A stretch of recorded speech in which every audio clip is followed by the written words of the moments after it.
I wish good things to you who's watching this. I am Alexey, and we're doing the USA Carcassonne Championships playoff tonight. It's going to be quite a long stream, which is why to help me I have a special guest, the Mindsports Olympiad Carcassonne champion of 2022, Nicolas Basty, who you might also know with his screen name Ever on Board Game Arena.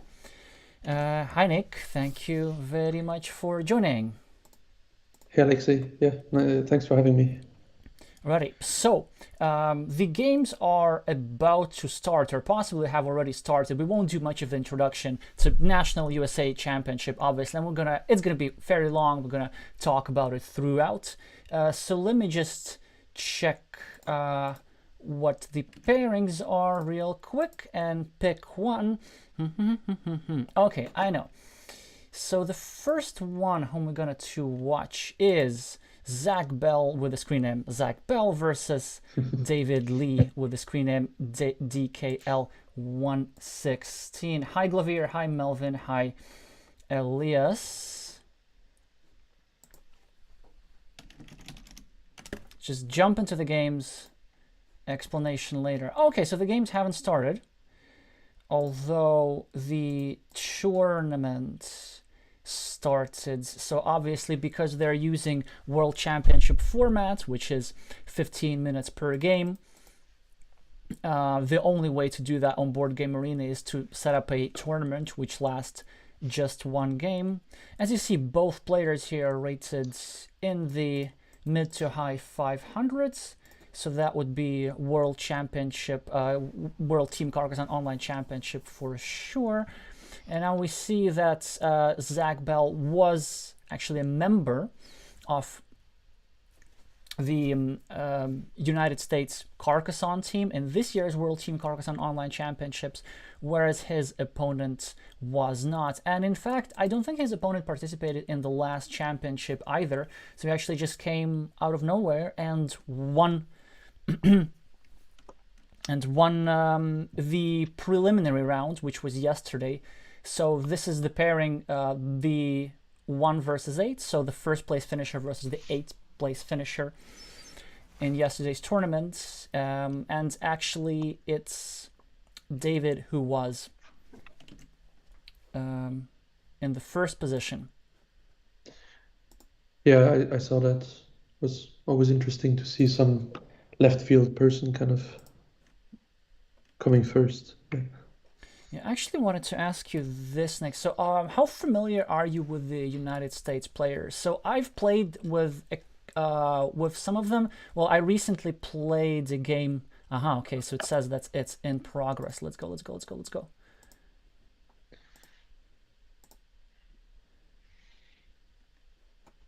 So, have you played with either of these players, Nick? I'm pretty sure I've played with Blue. The other name doesn't sound familiar, but I guess I could check if I have played them. And yeah, just looking at their 2022 team, Zach Bell indeed was part of the team.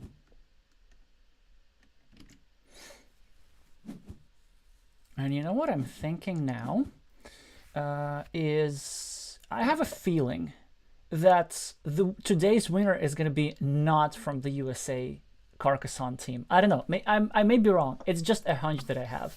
But of course, Blue can do everything to prove me wrong. And look at that, quite an ambitious move. I like greedy moves because it secures the city cap. And if yellow were to draw something like a starting tile or any city with a road, yellow exactly now is not able to take his city, and blue is setting himself up for a triangle with a road. There are still 5 of those remaining to score 6 or even 8 points. The downside, there is a slight downside, is I that think this with yellow I space would have played becomes... it differently, but yeah.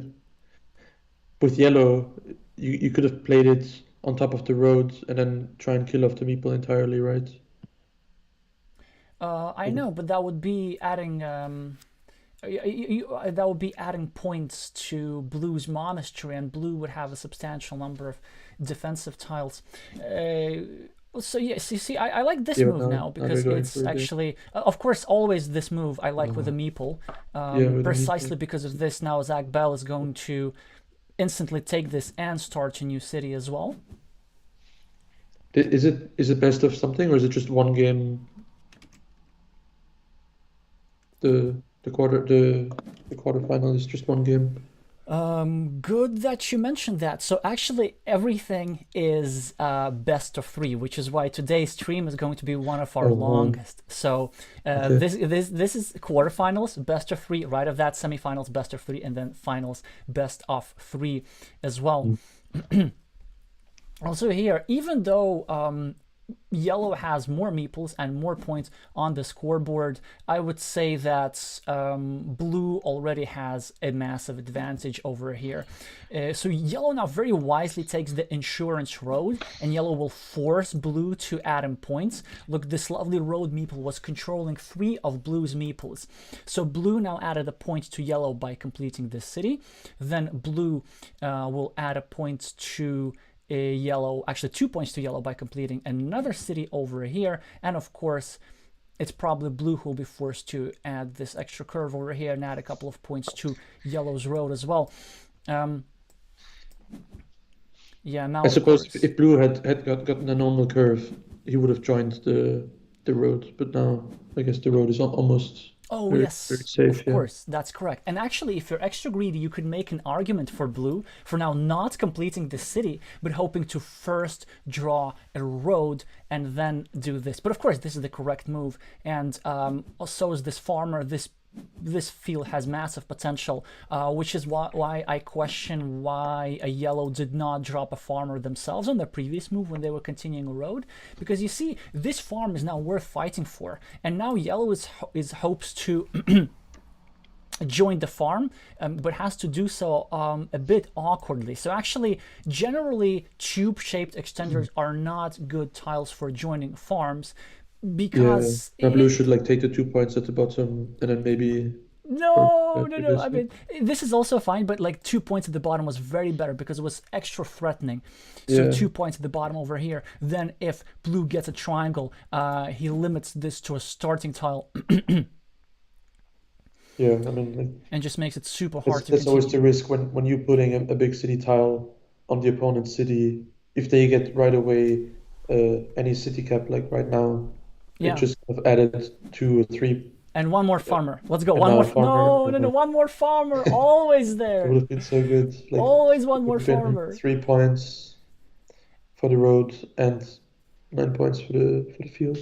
Yeah, exactly. Because the thing is, like, well, if blue draws a road, then blue just gonna draw one more farmer over there Yeah. and win this field outright. And actually, it would be quite hard to reconnect. There is one more connection spot to the field over here, but once the city is completed, this spot will become blockable. There is sort of a semi-connection spot over here through the curve, but that will be a bit early to do so.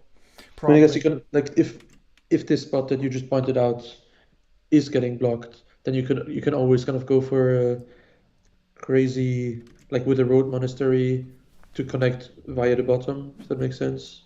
Well, now this option is kind of dead. Yeah.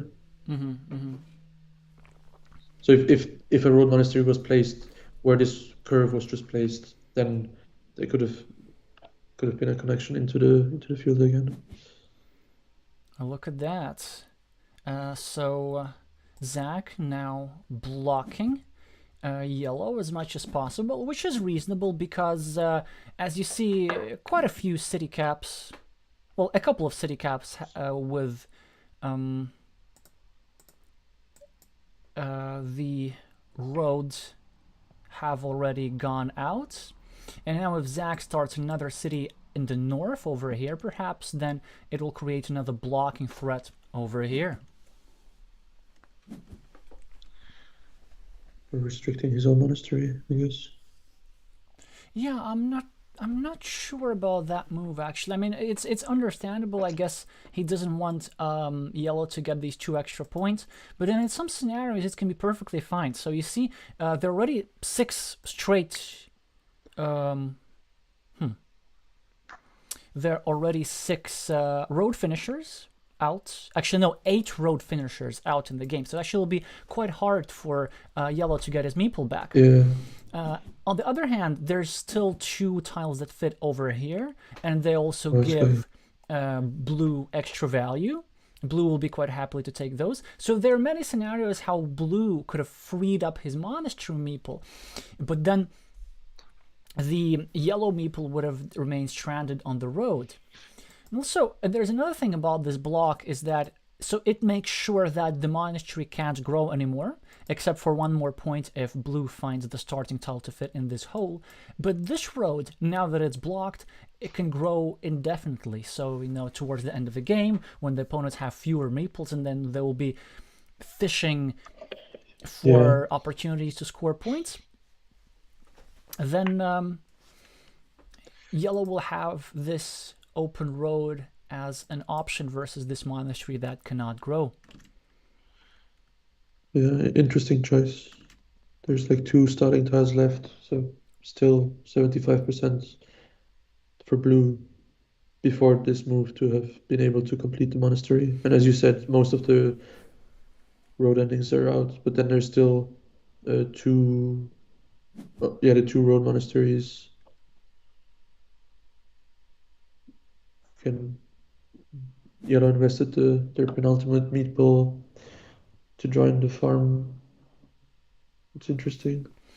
Yeah, here we see Zach trying to block David, but it didn't work out because David just on time got one of the, at the time, 4 remaining curves. It wouldn't have been a better block if it was made into a straight, because all of the crossings are already out, and quite a few of the straight roads are out. I think this could be a bit of result-oriented thinking. So there are several aspects to this. I think I wouldn't have just blocked it all. I would have just went for the city because But it's just too hard to block. this was now a really poor move. I mean, not really poor, but if Blue did get a starting tile or something, then before this move, then they would have had to place a farmer. And since both the road monasteries are still out, then they could have like joined the big farm again. But now this made this spot dangerous from the top. If you see what I'm trying to say. Yeah, I see. I don't think that's like too much of a concern. I mean, it's a reasonable move. Like, there's not much that you can do with the road. It also adds another field connection through an outside curve, and possibly taking a 6-point road as well. And it seems to me that it's just a bit too early to take field connections too seriously into account. And Blue still has the meeple advantage. Blue actually No, yeah, of probably course, will be able to create new field connections, take meeple back, or maybe, for example, take a city cap, start a new city right in the field, drop a field meeple, and so on. It's a bit inefficient, but it is doable. it just looks like they're both keen on getting the field, or at least Yellow. So now it's their Well, I guess now, right? Well, I guess you could either Blue could either secure his city, yeah. There's two left with the cross, right? but then how much of it? Like, it's actually not that important because okay, you secure your city, but then if you get it, you get +3, and your opponent gets +1, right? And you both get a meeple back, so it just doesn't seem to be. Oh no! Okay, so this is actually a poor move, I think. Yeah, I would not do that. It is actually so Blue is pre-blocking himself because if Yellow gets a triangle with a curve, Yeah, then Yellow will continue his road and Blue's city will be in jeopardy. So what I would have preferred instead for Blue is to start fighting for that field. Take the straight line, place it over here. It's a double connection spot. yeah, and the road keeps growing. Okay, so now at least Blue can block. Fully block Yellow city at the price of 3 points, which is fine. You still gotta do it because meeples are important in this game.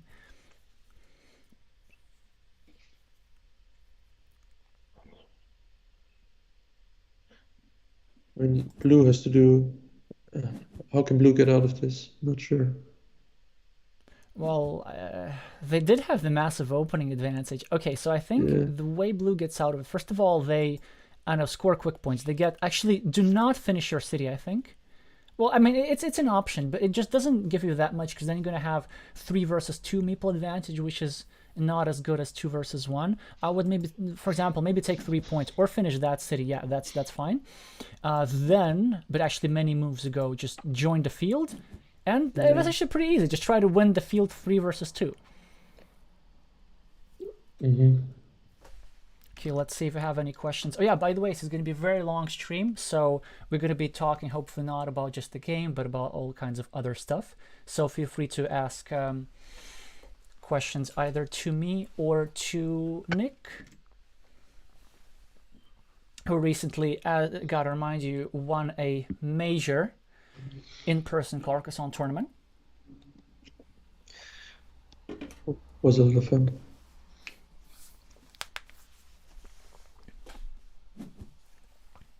Yeah, it was a good move, kind of securing that entry.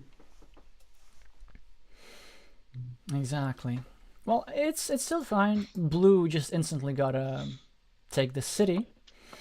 I mean, here, if you're blue, do you go at the bottom and try to join the farm? Like if you put this tile at the very bottom spot and you drop a farmer Oh no no no! I do this. what blue did, because blue with this move is is creating another connection spot on the right, and also it's a fairly secure place to finish a 8 point city. And if blue can score just a couple of these 8 point city, maybe he won't have to win the farm outright. Maybe equalizing will be just enough. Yeah, so if the farm is like 6 or 7, it's probably a likely end result for that farm. 1, 2, 3, 4, 5, 6, 7, 8, 6, 7, 8. That's around 20 points. Can blue? Yeah, that was probably necessary. Mm-hmm. Can blue? So blue has. Yeah, the thing with the road and the monastery is that they're almost equal, right? If yellow gets one more road onto that road, then they're 8-8. So that mini battle is, I would say, lost for blue because yellow can still add to that. It's gonna be roughly even, maybe. Are there some like triangle with curves remaining? So then that could be a decent ruin. That's 1, 2, 3, 4, 5. So like 5 points ruin. Oh, there absolutely are, and in some scenarios, maybe if blue finishes his city and drops a Yeah, but now farmer and see does they're not drop a pre-building, farmer, they're then pre-building the ruin. yeah, yeah, Yeah, yeah. This is an excellent move by. yeah, yeah. Yes, yes. So then, like what you were saying, that yellow would play it there. I'm not sure if they would. I think that they would take the ruin.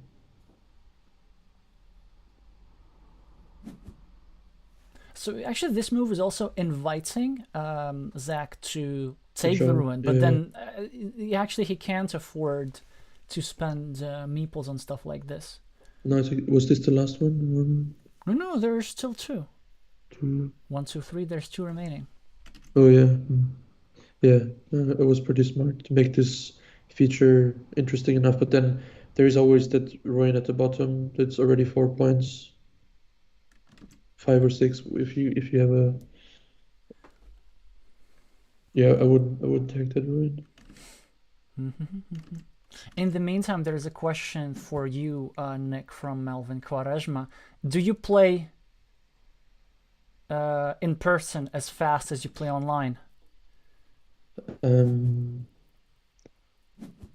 I think the answer is probably yes to a certain degree. So in that tournament that we played a week or two ago, it was a 15-minute time control, and in almost all of the games, the opponent ended with like seconds to go, and I had like 5 or more to go.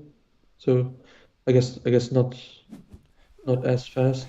Oh no. Ooh, yeah, blue now missed an excellent chance to drop a Yeah. farmer. Not only was there a connection through a monastery, but also this 6 point It's just farm six. is Yeah. decent in itself. And it's like there's 18 tiles remaining, four Yeah. meeples. It's not that No, easy to yellow. spend these four. Yellow will probably farm there.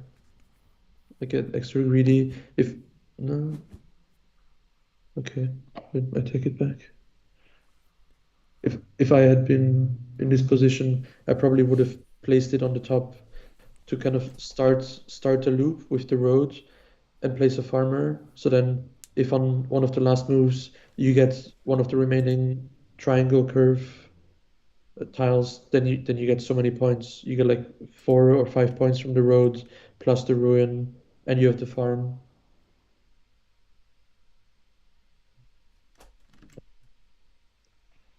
But yeah, I tend to play rather fast, only in situations where I really need to count and consider different candidate moves. So I will think of it. In the meantime, we got an update from Elias in the chat that Greg Krolewski won a game against Alan Ropsky, who was the last year's champion, actually. So a bit of an upset, but then again, I said What's a the other hunch. username? The username of the person who won? Greg Krolewski, again a newcomer, so he wasn't in the Hmm. U.S. national Carcassonne team. Is this the username, Greg? No, Or yeah, it's both the username and the actual name, which oh, is okay. super convenient. I would, encourage that throughout. And then Alan Ropsky's username is a Rop, Mhm. which is also quite convenient because it's derived from his name as well. Overall, actually, I quite like for what Yellow is doing over here. Maybe Yellow was a little bit late to the start of the farm, but then he realized how important the farm was, and then seized the window of opportunity over here.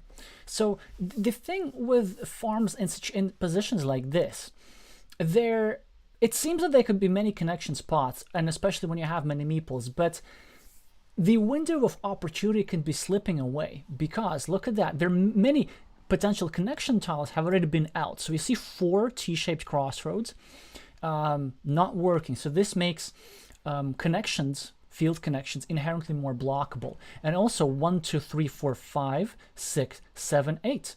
So actually all straight roads are out, so it's barely possible to connect from here. And even if when it's not possible, then, well, even when it's possible to connect, this connection will become super blockable again. So now actually Zach, because he has meeples. Well, I mean, it's super blockable, but you can still get in with a curve So or a blue. road monastery, right? Road monastery, yeah, but then Yeah. but then the further you postpone your field connection, the riskier it has to be. So now I think it doesn't matter that it's risky. Like you just take it and drop that 6-point field farmer. Yeah. Or alternatively, you could drop a 6-point field farmer over here for protection. Well, that's not ideal because you want to be dropping it after a city cap, which there's 1, 2, 3, 4. Not too many city caps remaining. Actually, no, that's fine. That's fine. This city is still very much alive. But I think you need some compensation in the top farm, right? You need to put a farmer there because if yellow gets the road monastery, then they extend the farm. Oh no, it's only one extra city, okay. But still, they extend the farm, get a meeple back, and can meeple the monastery. Yeah, exactly.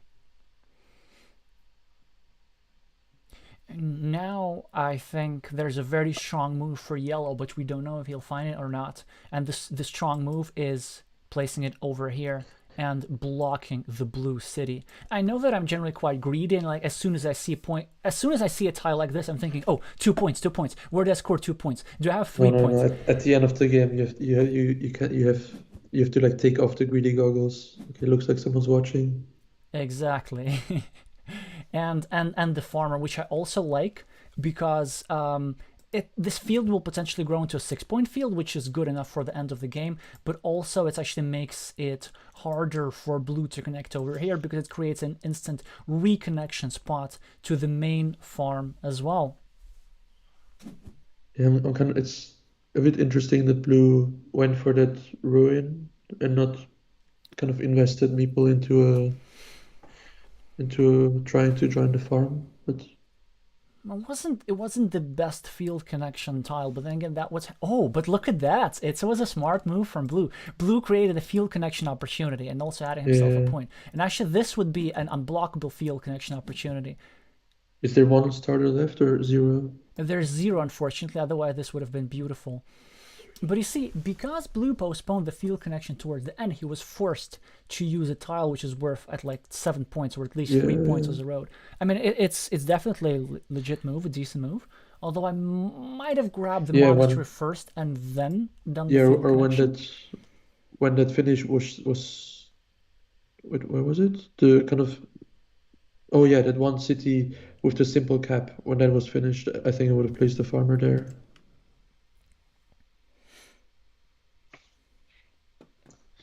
In the meantime, we have more results. Bay Area Rube wins against David Gursky.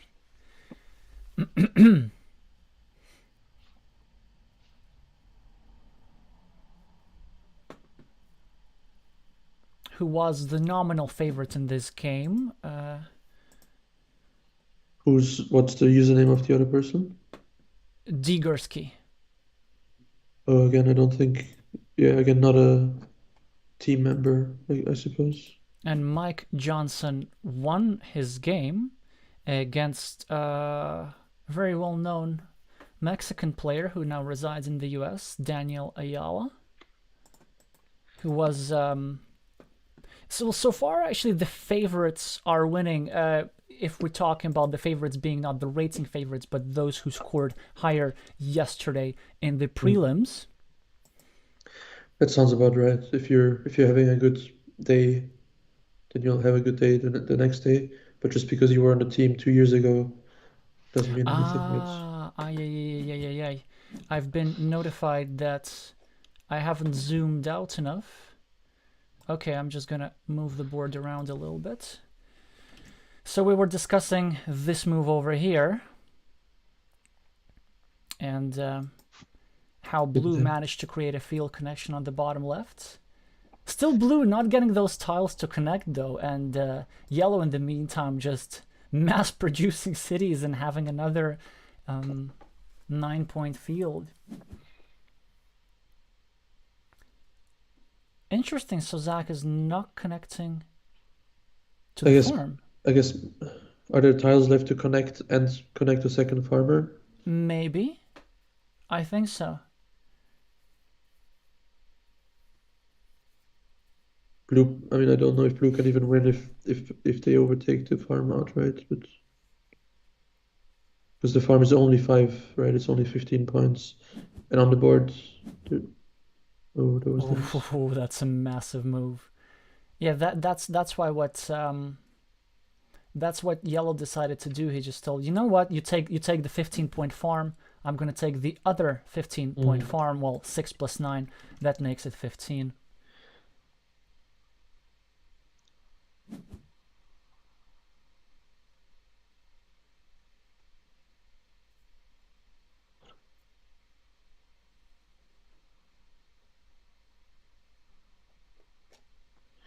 So blue has 25 points from farms, which is quite nice. But then yellow, yeah, I think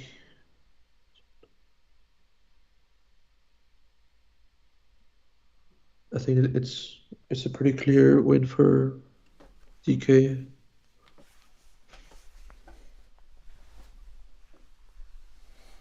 Well, we assume that blue's going to connect over here and score 4 monastery points perhaps. 45 seconds left. This is not a lot of seconds.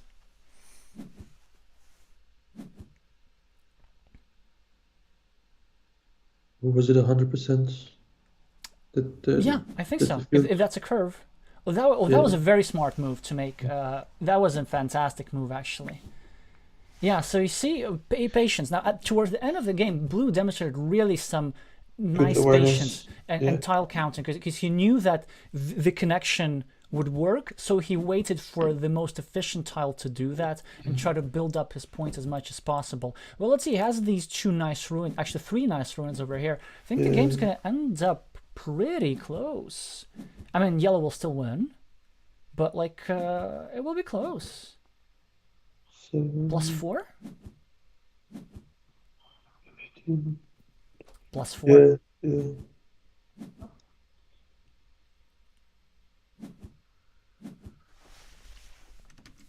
That was really well played from, like, both players had their own kind of good moments, I would say. I think so, yeah. Like towards the end game, blue came out really strong, but was just a little bit too late.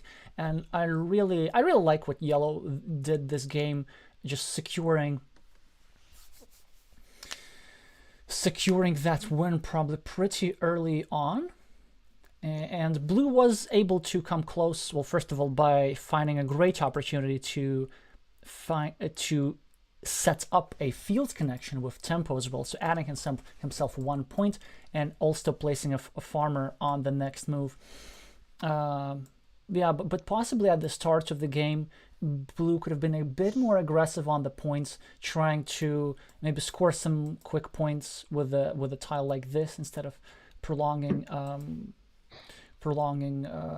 Yellow City, which was a bit risky, but you know, hindsight always 2020. Okay, nice close game. Let's have a look at a different duel, and I'm actually most curious about Greg Krolewski versus Alan Robsky, because I haven't ever seen Greg play.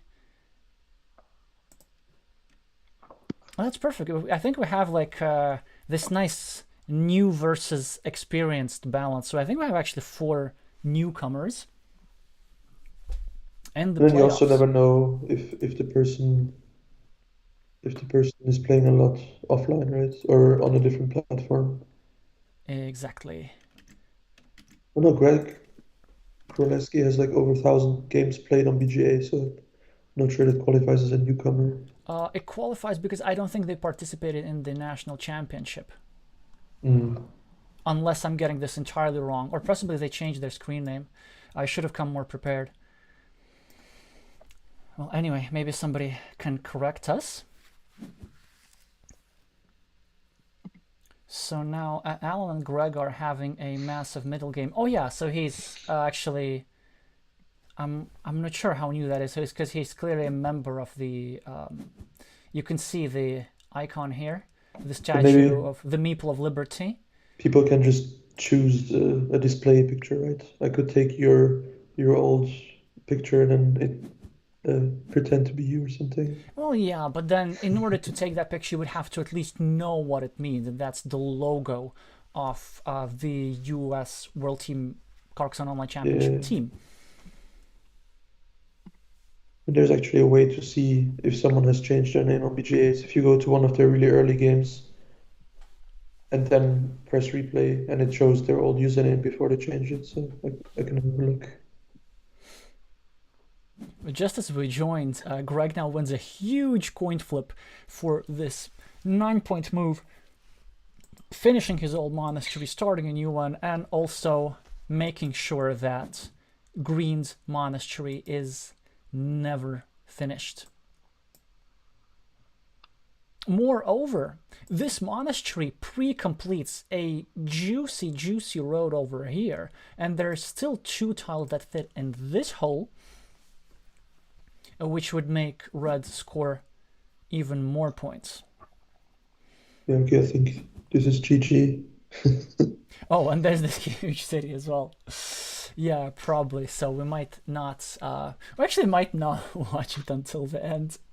We just gotta type in the result, because I think there's no coming back from this, right? Well, I guess, so if you really want to have like a shot... Red runs out of time, maybe, yeah. Well, Alan does have a 2 minutes advantage, but Greg do the critical tile and just is going to score a massive road. Because yeah, that one city is dead. Oh, and even if it wasn't, it would have been for red anyway. So yeah, well, sometimes it's just how it goes, right? Sometimes it happens. Well, I mean, Green is doing the right thing, just trying to score points. Oh, I think that's a bit that's a bit extra. Just dropping a farmer and giving an 8-point city to Alan like this still won't matter in the end. So we see that probably Red has started to have fun. No, sometimes you also get a bit complacent, right? It's like, oh, I'm ahead by 20 points, and then you end up losing. So I don't think there's ever a good reason to be sloppy. Oops, I'm actually hiding. Oh, you're the top. Yeah. Mm. Yeah, probably we gotta just move you a little bit. Just a little bit.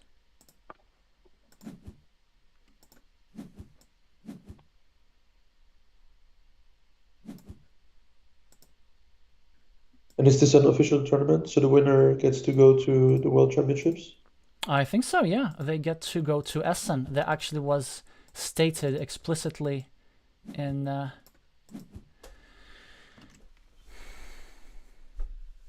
I guess it's interesting that they're still doing it online, but maybe with such a big country, that's the only kind of reasonable option It's to make very sure hard that not to do it online, I think. And also, oh, actually, we're going to talk about the players possibly during one of the breaks.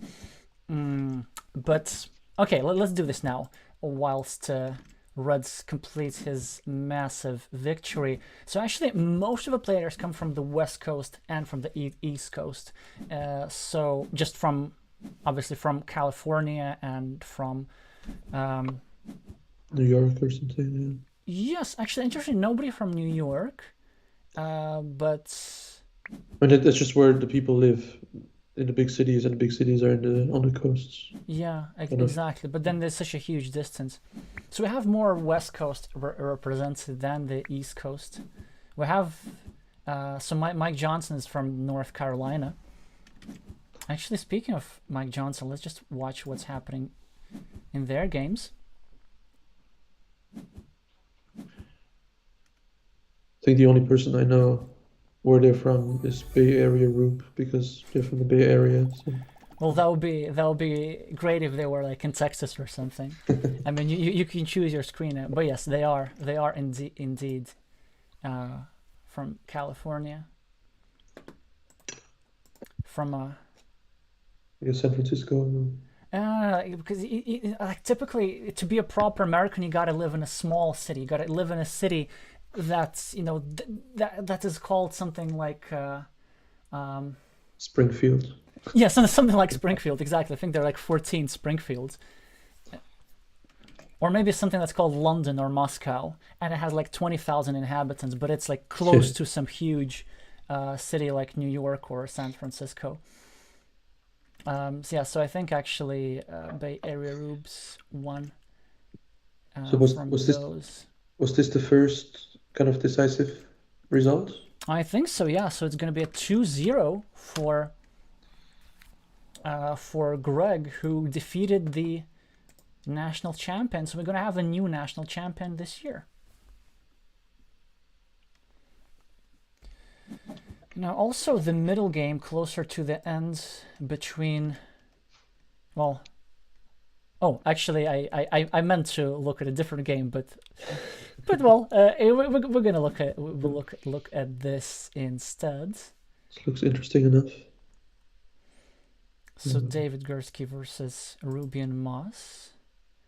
That's good that Bay Area Rubes also kind of derived from Oh, it looks like the Red. player's first name. Looks like Red was going for a huge farm overtaking, but it didn't work out because both the monasteries are out, and the four cross road is out too. So those two farmers will give 9 points, which is a bit of a poor yield.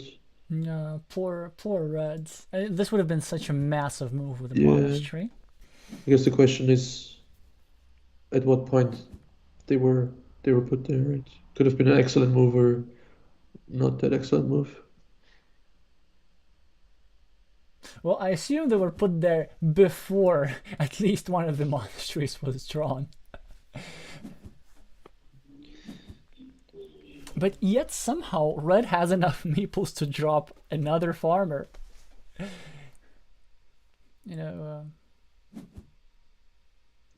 that's the thing. If you if you aren't too greedy with the meeples and play like Melvin or you or something, that you only have like one meeple or two at any given point, then at the end, if you have four meeples, then you can just go crazy on the farm. But it's like very risky if you either don't make it into the farm or or by having been so greedy with the meeples, then you're just behind by so many points that even if you get a 30-point farm, it might not be enough.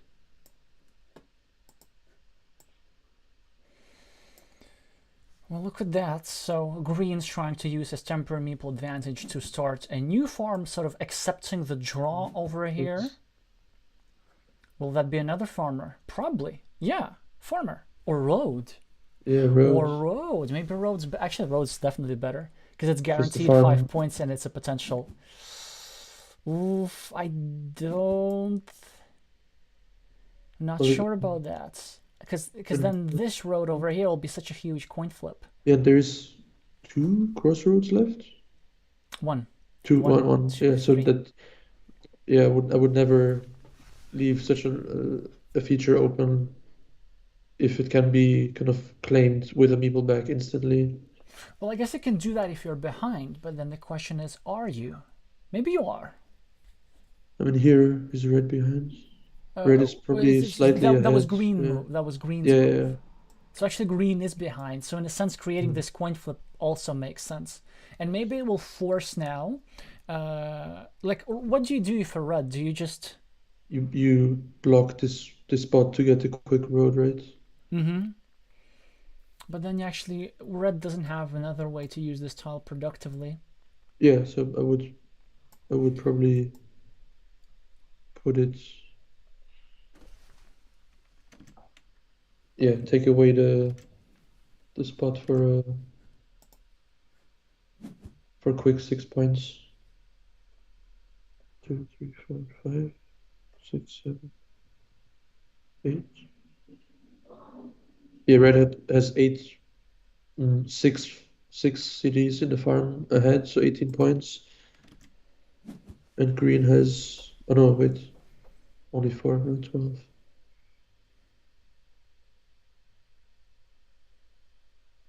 Red is ahead by like 10 or 15 points. Over 10.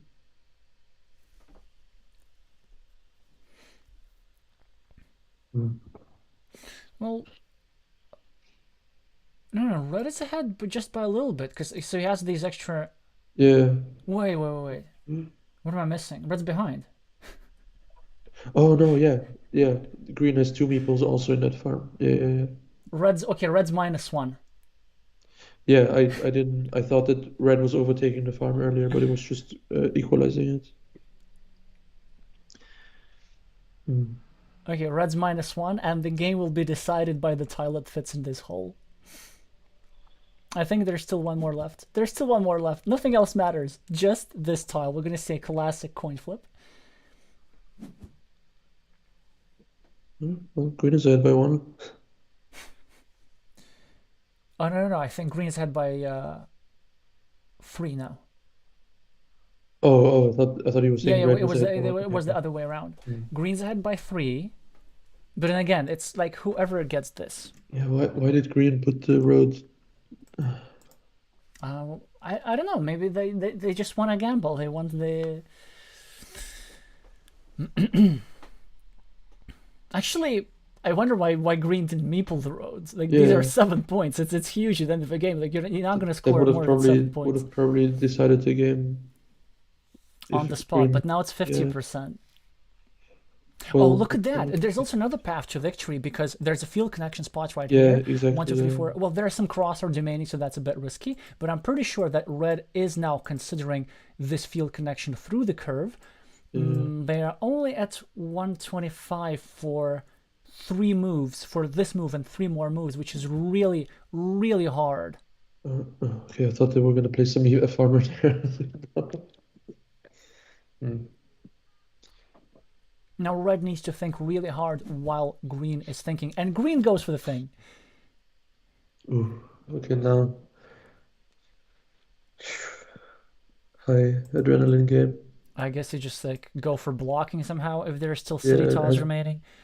I mean, just have to go there, right? If you have 1 minute left to think, you don't even think, you just place it there. Yeah. No. Oh, is there a triangle with a curve remaining? No. Yeah, I think so. Okay, then you're gonna try block from above. Block from above. But then it's also very hard because you're like at Mm. -5 already. Oh, what'd you do? One, two, three, four, five, six, seven. Oh, okay. So +2. Again, my counting could be off, but I think Okay, red now is now yes. at +2. Will there be a curve? I know there's at least one, and that's Oh, the okay. one. And he Then wins. Well, actually, the thing's like this move wasn't necessary because he wanted this flip anyway for this curve. yeah, just take a point somewhere. Wait, so now is it 1-1 or is it 2-0? Oh no, red got the thing, Yeah. Oh, and he also calculated that. Wow, that was so quick. He calculated the remaining tile and figured that green wasn't able to connect. I mean, it was 20 seconds left, so maybe just like coin flip. Okay, let's just update this, but I think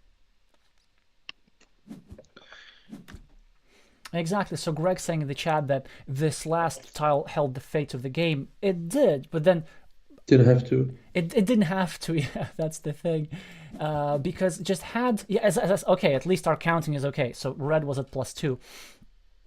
Had green just preserved the meeple, they would be flipping for the same tile, but with the opportunity to score extra stuff. Or green could have secured the victory by just simply placing it on a road over here. So instead of scoring 7 points where the last meeple they scored 0 points. So that a bit unfortunate for Bay Area Rube over here, saying should have taken road instead. Yes, of course, especially with 8 minutes on the clock. I think Yeah, but that's often the danger, right? You see a 15-point farm and you want to go for that, but little did you know that any 3 points elsewhere are often good enough. Yeah. exactly. So now let's see actually what the results were. Okay, so So that was actually decider. only the no, that was No, yeah. no. So that was a decider. Yeah, now is the decider. Yeah. By the way, that now probably the time to remind. I see we have quite a bit of viewers, which is great for a national championship, but I have to remind you to meeple the like button and to subscribe as well. If you subscribe, you can enter the subscribers tournament that I generated for next Sunday, which I will be live streaming as well. And also, it just like really helps with the algorithm a lot. So if you're intent on watching this type of content more than once, the subscribe button is right there.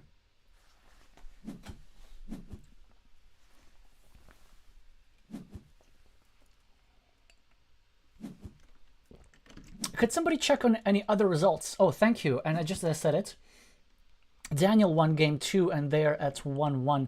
So Nick, do you want to stay with this pair or watch Daniel, whom we haven't watched yet? Up to you. I'm happy to switch only if the other game is at like tile 0. I think it's tile 0. Okay, let me check this quick because I mean this seems alright, but it's a fairly balanced start. So there have been no developments, significant development in this game. We'll be able to come back to it if we want to. I just really wanted to check a little bit of everyone. Started 1 minute ago. Perfect. That's exactly what we want. Well, you never know, it could be like move 10 already. Yeah, his was move 10. Okay, so very early farmer. Yeah, like a very interesting city from Oh, he has to put it on top, right? I think, well, yes and no. Yeah, probably. Because almost, I mean, all the tiles that, Well, that's great. He prevented the block. yeah, like to completely kill off the city. Yeah. But now it'll be probably a fight for this big ruin. Oh, And no other, meeple on the road. Look at that. Just ready to Oh, hand well done. red Oh, some points. oh no, this is very painful. Well, red likes risky stuff, building a monastery like next to a city in a vulnerable spot, but it's Yeah, not that vulnerable. Like at the start of the game, it's generally okay to I put would your still meeple in avoid it. precarious I positions. would still avoid it. Now, like, don't continue this. Just start a three-point road. It's a net 4 point move, which is why Yeah, it's generally pro tip. It's generally a good idea to start at the start of the game. If you can't start your opponent next to your opponent's features, it's good to start your monastery next to free and completed features, like a 3 point road or a I don't know or a potential 4 point city, because whoever wins this mini coin flip for the tile to claim that little feature but with quick points. this is a nice forced move for blue. Have to give the road ending. Oh no, it wasn't. Sorry. But then again, Yeah, blue was forced into a but semi-useless move. yeah. Now, like you see, okay, this is an okay move, but I think much better was trying to pre-build a 5 point road. Okay, so now of course protect.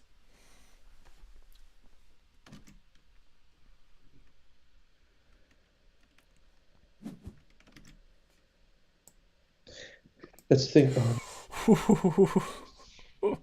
It's also the thing with the early farmers. Then okay, I guess blue could have chosen not to build a city onto the farm. But if you're Okay, now protect. Wow, I mean, yeah, Mike Johnson's playing like there's no tomorrow. Yeah, I think this is now going to be quite difficult for red to win here, because now what's blue going to do? He's going to just claim this huge ruin. I think you have to if you're blue.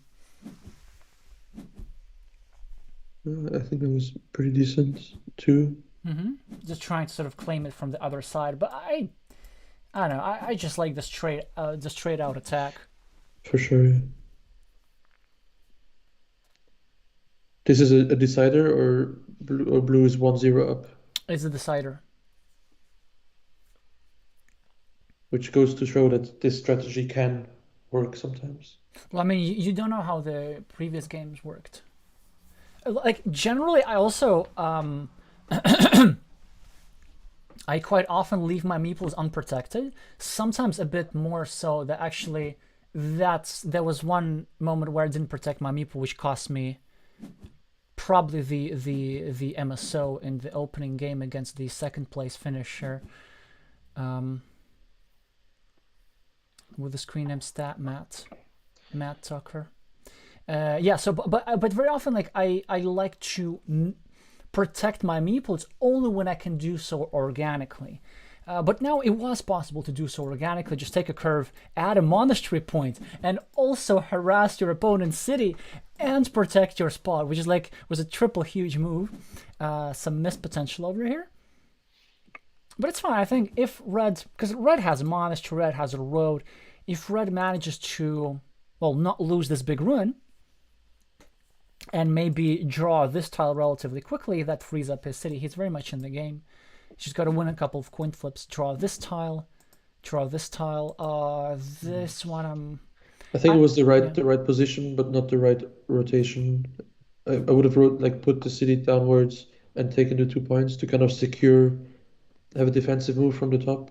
Exactly, yeah, because what happens now is now blue can have an opportunity to create a blocking platform for this meeple with And tempo by get three taking three points. points. Yeah.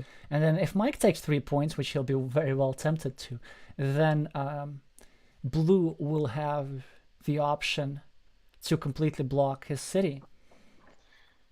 I mean, you could argue it was still a kind of defensive move because I don't think you can okay, no, argue that. I no. don't think you could argue that at all. I'm trying to get both sides a bit of a positive spin, but yeah, sometimes it's difficult to do that. Also, look at that. Mike doesn't get a defense. Oh, it's Yeah. quite. Oh, interesting. Oh, Deploying his last meeple.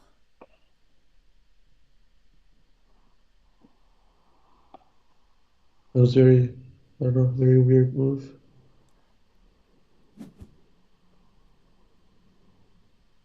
Well, in my videos, I generally advocate like players to put their meeples on stuff, but Yeah, so you're but it's better. responsible. Yeah. I don't know, maybe. Well, I'm not sure if they've seen my videos. Maybe they haven't.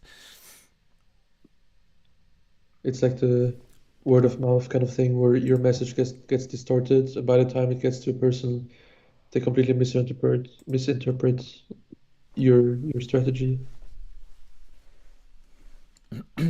What's blue thinking here? Oh, whether to block. Yeah, probably. I think so. Yeah. Like, if you're ahead by this much, Yeah, I think red won't see a meeple anymore, or at least blue could play such that red doesn't get a meeple back because yeah, and I'd say it's pretty important to do so. it will probably put it with the city facing to the east Exactly. Yeah. and not even meeple that, right? Oh no. Well, let's goes for the greed instead. Again, I can empathize with greed. Why can't I not pronounce this word? Ah, okay, another like interesting. It's fine. It's fine. It's fine. It's just like on some level, it may be slightly less risky even. Yeah, I guess you only have one attacking platform, I guess. Yeah, Exactly. but And now look you at would have finished the that. city. Oh no, okay, not there. Okay.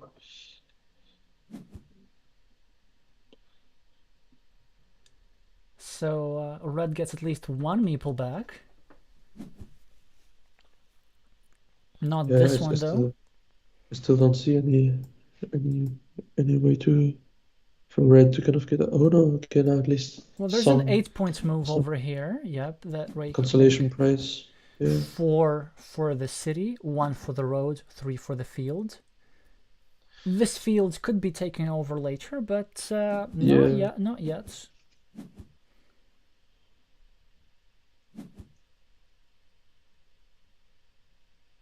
You know what would be a good practice? I wonder, like, just kind of take a game like this and then like take over in a difficult position from somebody and just try to clean it up.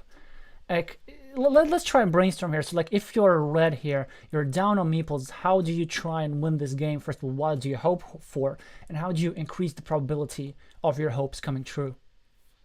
Um, I mean, if red doesn't get the meeple back from that bottom city, it's 100% lost, I would say. So that's like already a necessity to finish that city at the bottom, and then um, probably overtake the ruin with one meeple, and then have another meeple to score a quick point somewhere. But Yep. Yeah, that sounds like a good plan. And the source for quick points could also be this field if you can manage a way to drop city caps on some free squares. There are not too many yeah, free squares, but the upside of not having too many free squares in a field is because this field doesn't have too many attacking points, and the well, attacking points are blockable. Greed, greed. Over here, over here. Do it, do it, do it, do it, do yeah. it. Come on, come on, do it, do it, do it, do it, do it. It's I a mean, double move. It also makes yeah, it harder for there's him to finish city and also separates this. I think it's a bit of a misstep here from yeah. blue because I would have it's placed the not blue's win farmer. Yeah. condition. Just take 3 points and also pre-build your road. There is no need to try and like humiliate your opponent and win at everything. Oh no. Okay, it's fine. Okay, it's over. Yeah, now I think it's over. It was super close indeed. With this, I think if red were to complete a city, he would be back in the game. Now it probably will be next to impossible.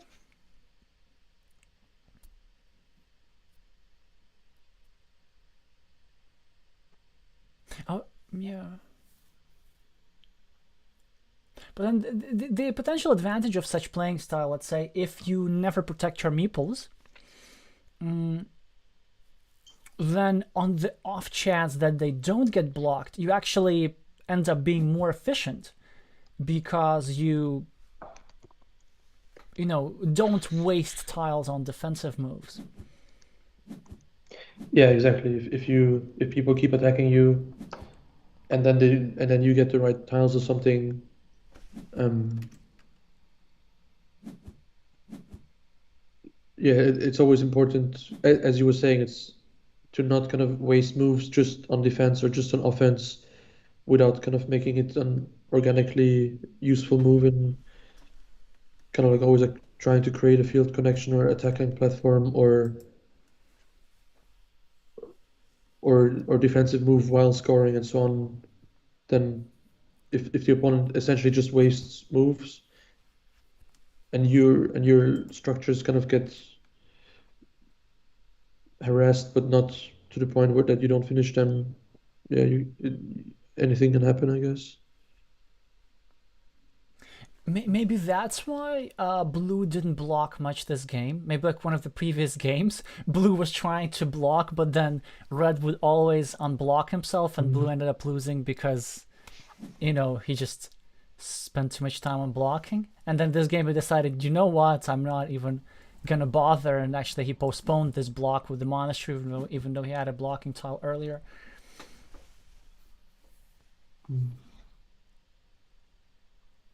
There are 3 curves remaining. It would be funny if just Blue doesn't draw a curve. I mean, it doesn't really matter, right? I think Because so. there's a 9-point farm there. Now the farms are equal. Um, both the road monasteries are still out, so that's always exciting when the road monasteries are left at the end. Because if you're aware of it, you can do some damage, I would say. Also, we have news from the chat that DKL 116, which is David Lee. So that's from our first game, remember? Yellow, who played really well. Also won game 2. So, again, taking down an experienced member of the US national Carcassonne team. Will be going forward, and like just watching as how people are playing, I would say that DKL would be the favorite for the championship. I mean, also they must have won like yesterday's prelims for a reason as well. 100%, yeah. Look at that, and the Blues just having fun here, trying to take over this huge road, and I just have a feeling this is going to work as well. Yeah, I mean, if there's still two left, right? And is there a cross? Okay, there's 2 crosses left. It could not work, but 3 crosses actually, but it doesn't matter because it works. And what's going to happen now is that after taking this huge 16-point road, which was built for Blue by Red, Blue is also going to complete a city, drop a city cap, and take over the farm as well. Oh, well, of course. I don't think I quite understand this move.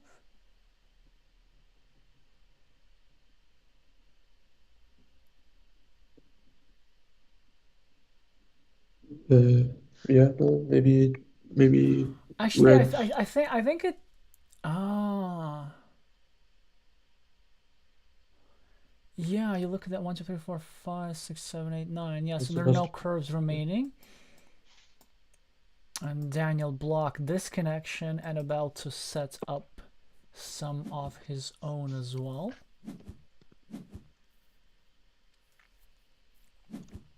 Well, this farm will still be worth perhaps 3 or 6 points if Red manages to connect over here as well.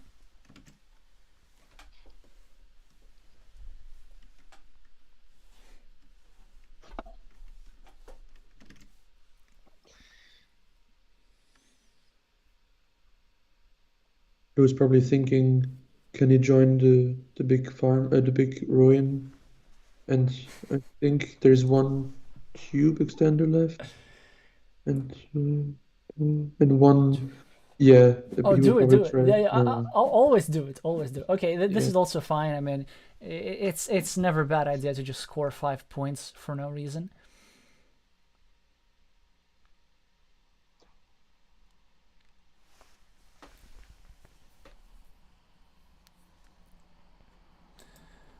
Mike, of course, now should go over here Yeah, without a meeple, just trying to, if to punish not block this meeple, at least make sure that, some damage control. yeah, that damage control. I gotta remember this. It's a good expression for this. That at least blue doesn't get to drop a farm. Generally, and that's a bit spoiler for my next video, which is like 80% through editing, I talk about this a lot, is when your opponent is threatening to complete a city and drop a farmer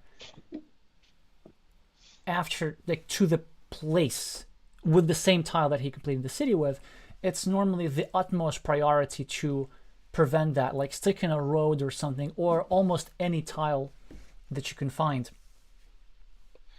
Yeah, exactly. And now, It would have mattered. oh, okay. So blue went for harsher stuff, like even to take over the ruin, and I then think he's it gonna finish the city it and take over the field. doesn't even matter. It was. Oh no.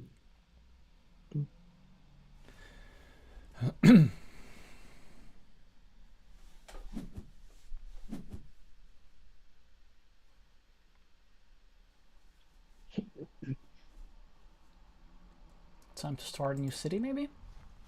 I mean, yeah, of course. Like at this point, it doesn't matter, and probably Red's game was over when this city was blocked.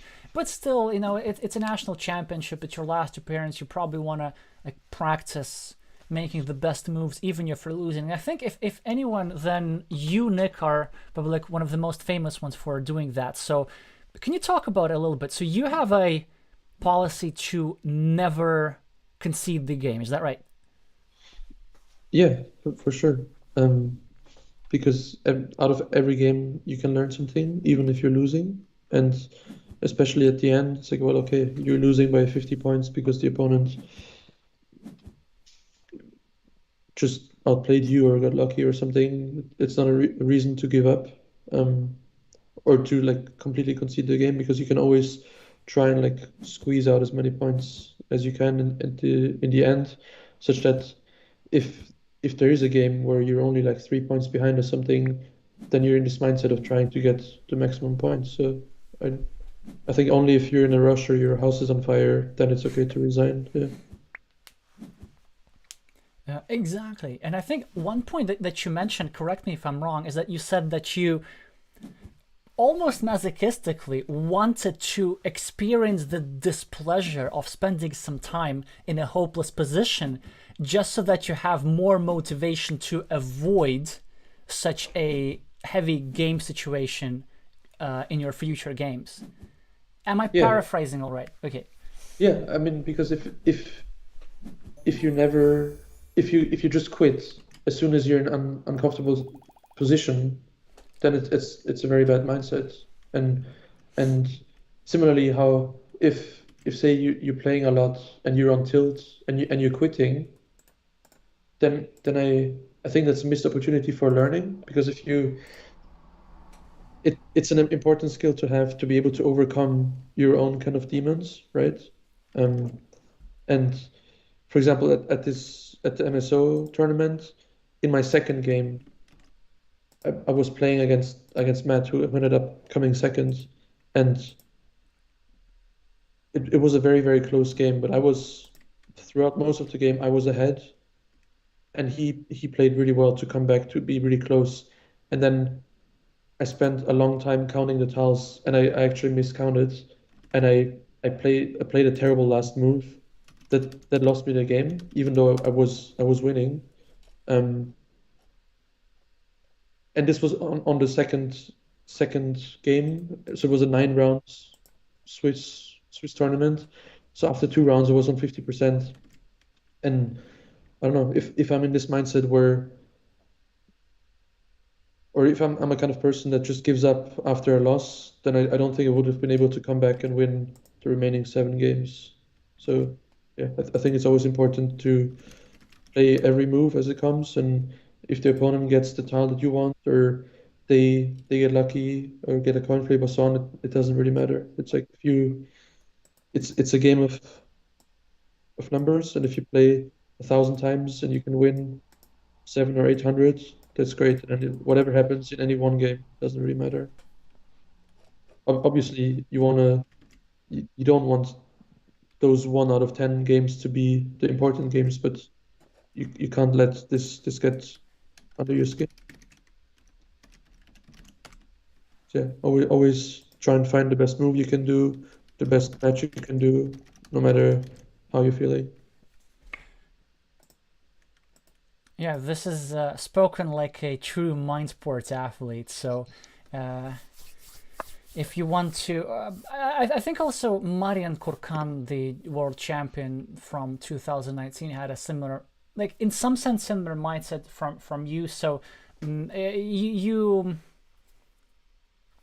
talked about this importance of practicing comebacks, but for him in general, he doesn't like to play Carcassonne unless he's giving 100%, and giving 100% also means like in trying to find the best move, even in a hopeless or seemingly hopeless situation. So just looking through the winners. So for the semis, we're gonna have DKL 116, David Lee, Bay Area Rubian Moss, Greg Krolewski, and Daniel Ayala. Yeah, so your prediction about the US team is probably right, because only one player remaining? Yeah, only Rube, and I think Greg Krolewski was on the team but wasn't lined up, or something like this.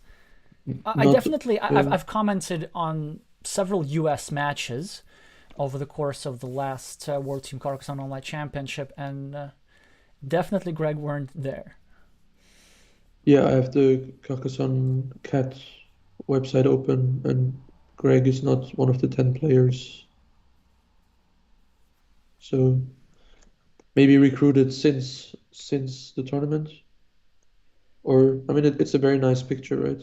I'd like to take it to the kind of Liberty meeple. Whoever designed it did a very good job.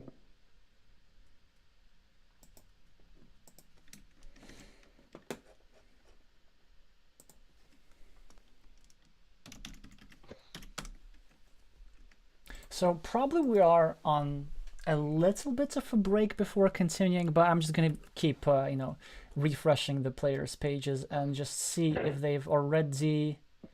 Is there a specific time, like a quarter past or half past? I That's guess a good question. only half past to allow for 3 half-hour games since the hour. No, I don't think so. So the idea was to have a short break, maybe like 10 minutes or so. And then just start the new round where everybody is ready, when everybody is ready, which I think is a smart strategy given that today is a pretty long day. So just to try and get on with I don't think that you can just create a BGA tournament to start at 7:16 or something, right? They have to start at certain kind of nice times if they're going through those tournament systems to have the 15-minute clocks.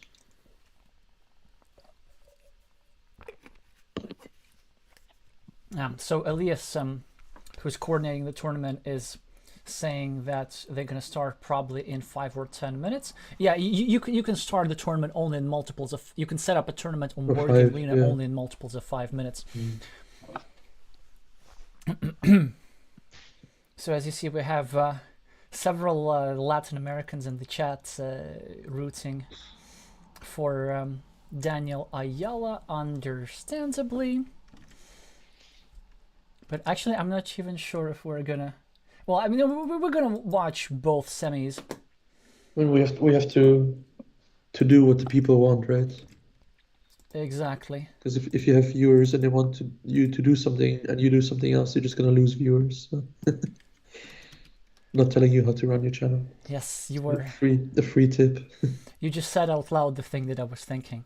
Yes, we have two options. We can either talk a little bit. I can either tell everyone about the players, or we can have a 5 minute break. I don't know, whatever our viewers prefer and whatever you prefer. You're still like my special guest, so you also have a massive saying. And if you want, you can like override the viewers. I give you that power. No, no, I'm power to the people. Um, do we know if any of the four remaining players have ever played in the or did well in the American Championships before? Because we That's a know good question. that I don't Arab think so. was the last champion, and then Mingo, I think, was the year before or the vice champion or something. She was the vice champion last year, which is why she also went to Essen because two players were able to participate. But she came ninth this year, so she didn't qualify. Daniel Ayala generally participated in the Mexican team, and he participated in the Mexican national championship. Maybe he moved to the U.S. recently. We got to ask. So he was Yeah. new in that sense. Apparently, D. Gursky was national champion in 2018. So Yep, that's true. more uh, encouraging comments for uh, Daniel. So Greg Korleski is a full-time Carcassonne player technically Full because he time. quit his job as Google last week and is now and he's starting his new job only on Monday. So at least for this weekend, he's a full-time Carcassonne player. That's what it says in his bio. Oh, oh, I can only see your screen. That, Yeah, yeah. It's my secret document. Only I can see it. It has like player stats and their testimonies. It's just between them, me, and the entire internet. um,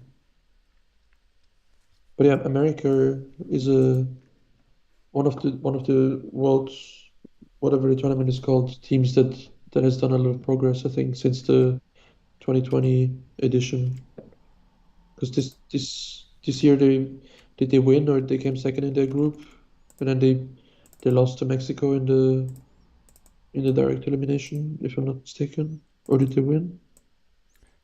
Yep, yeah. That's pretty much. Wait, no, I forgot. The U.S. came fifth, I think, or sixth. Okay, so they did win against Mexico. Okay, okay. Yeah, they came fifth. Yeah, so kind of like Portugal, one of those, and Belgium, one of those countries that had a big improvement. Yeah, so actually, it's pretty important how the U.S.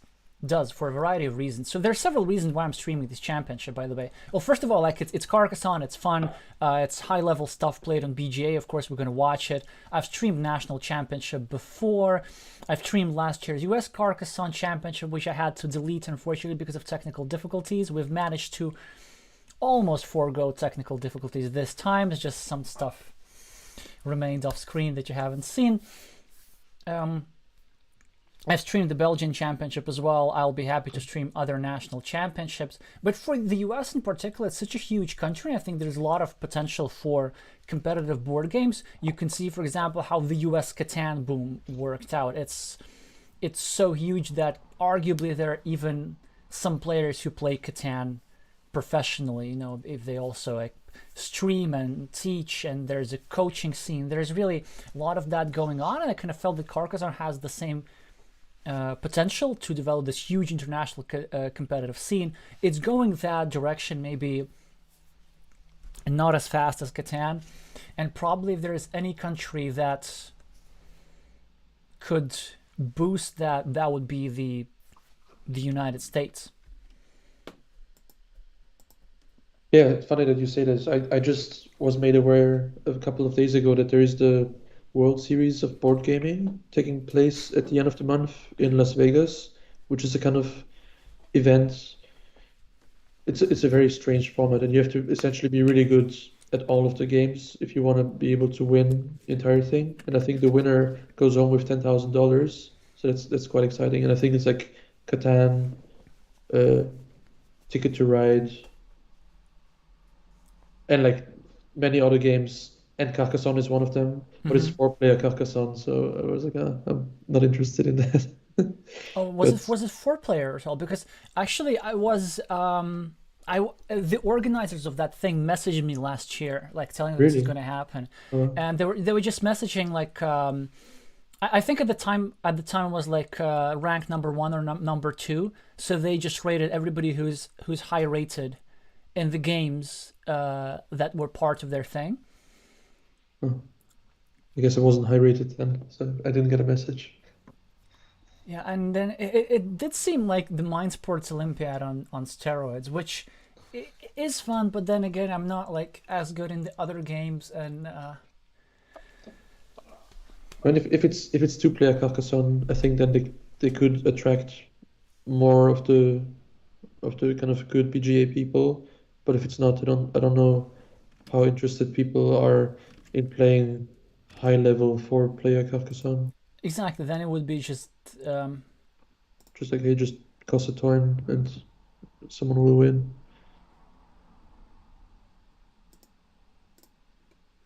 I guess apparently the games will start soon. okay. Let's have a look. 4 minutes, but I don't know when this was sent. Maybe at 25. No, still But does it say no registered? start. Yeah, registered four Oh, minutes this ago is for some registered for the apparently. semis. I kind of want to watch. Okay, so let's. Everybody wants Daniel Ayala, so we're gonna watch Daniel Ayala. But next, right after this, we're going to this.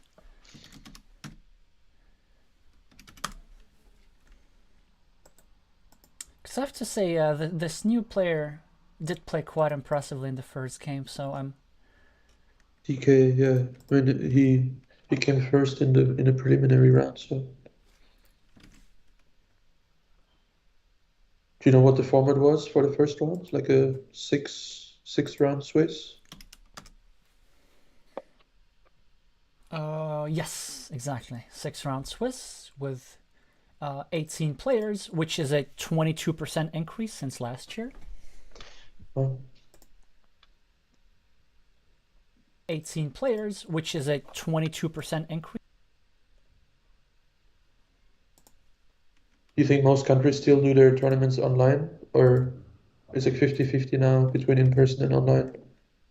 It's more shifted towards in person, I think, now. Online tournaments are just the prerogative of big countries. Although that said, even Brazil, they manage an in-person championship, even though they have players from all over the country. No, it's not just focused in Rio and Sao Paulo. Actually, interestingly, I don't think I know a single Carcassonne Brazil member who would be living in Rio or Sao Paulo. It's But is all. this where the tournament is? I actually, maybe do I have somebody from Carcassonne Brazil in the chat? Maybe Melvin. I no, I don't know where the tournament is, but I don't think it was in. I don't think it was in one of the big cities. But at least I know I like looked at the players' profiles a bit, and everybody seemed to be from a different place. Mm. And there were like some other cities, some cities who are have a million people, but I didn't know about their existence. Yeah. I learned one of them was Florianopolis. Beautiful It's, name. it's apparently the top four players are from Seattle or the Bay Area, which kind of makes sense that all the kind of tech bros Uh, are either working at Amazon or Google and then in their spare time playing Carcassonne online. oh, so Melvin's saying that the tournament happens in Sao Paulo, and most of them do live there. But well, why does Board Game Arena profile say differently? Well, maybe because I know that. Well, I just remember that Vinny Lessa, like one of the 5 Brazilian masters, is from Florianopolis, and I thought, oh, that's like not a city that I knew of, unfortunately. I think I saw that the French Carcassonne tournament is actually in Carcassonne, so that's very appropriate. The World Championship should be there. Yeah, it should be there. Missed opportunity. All right, let's go.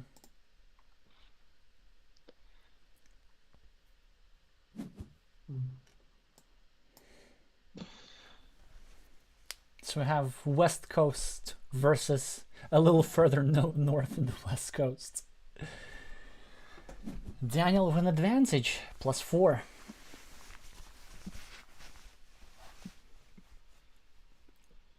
Probably has to take the roads. No. Yeah, you would have to take the 4-point road. I think blue is having reservations about creating a square for the attack of a city, but it's still the start of the game. The Yeah, it's chances like to you're get ahead. blocked are really low. Yeah. You want to be ahead on the board and in the unscored points. Yeah. Because now green doesn't, yeah, kind of has to attack the road back. Yeah, okay, this is ideal for blue, right? Yeah, blue can just. Now you Blue's just hold. completely fine. Well, first of all, it's a forced move. Yeah. Maybe it's good that blue is thinking, but then we'll see if they end up being in time trouble at the end of the game or not. Yeah, already 1 minute behind. I mean, that's kind of the thing. If you're the starting player, you essentially have a couple of point advantage, whatever happens. And if you're the second player, you're always playing catch up, kind of with chess, with white and black. And if you're able to just by like the luck of the tiles always maintain that small advantage, then it's essentially a one game, right? Mm-hmm.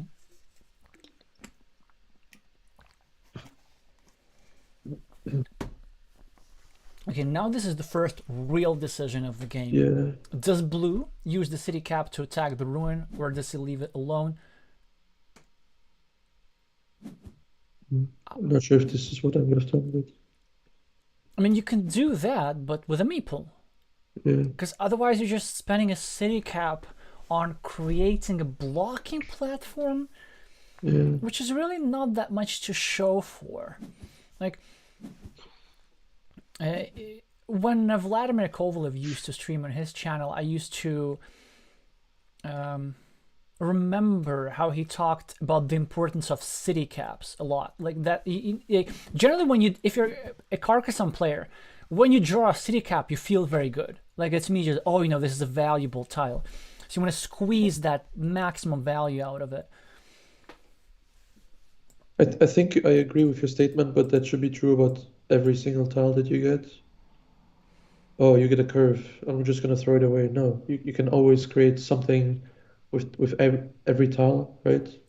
That's true. That's true. But then, And like, it's they're 9 curves, right? But they're yeah, but I think you shouldn't get excited about any tile that you get. It's just whatever you get dealt, that's what you have to do. And yeah, certain the city tiles have the potential to be doubled, of course. But I think I try to play each tile uh, as well as possible, I guess. Mhm. And then yeah, if you're playing like that with every tile, then the city tiles just like get more value because if you finish a city, you double the points. Yeah. In the meantime, Melvin's saying that was at least half right. So there are not many Carcassonne players from Rio de Janeiro there, but there are many from São Paulo. Is Portuguese one of the like 20 languages that you know? You sound very confident in your pronunciation of the names. Not really, no. I just know many Brazilian people, not only from Carcassonne, Brazil, but like from other stuff. It is one of my to learn list for a few years. So now this blue. Well, 2 options. You could either start a road fight, which I really like. Yeah, I was gonna say that to kind of put it. the problem with the road fight, so you have to start it over here. Yeah, that's right. The problem is that you're giving, Yeah, and this is all exactly. happening. Yeah. You're giving a tempo move to green, But now this because down this is good both because you can kind of attacks the city and also can try to pre-finish the road, right? you So could do that. even if it or 3 quick bounce, yeah. You could also protect it from above, but actually you don't have to, because if, check this out. Ah, okay, so he goes straight for this. Then I think, Yeah, because blue oh, still blue can connect from the top and the bottom right now still. So yes, exactly. Because if blue gets a curve, blue might actually put it not over here, but even over here to pre-finish this road. In the meantime, big problem for blue over here because green just drew the last tile that would have fit in this hole.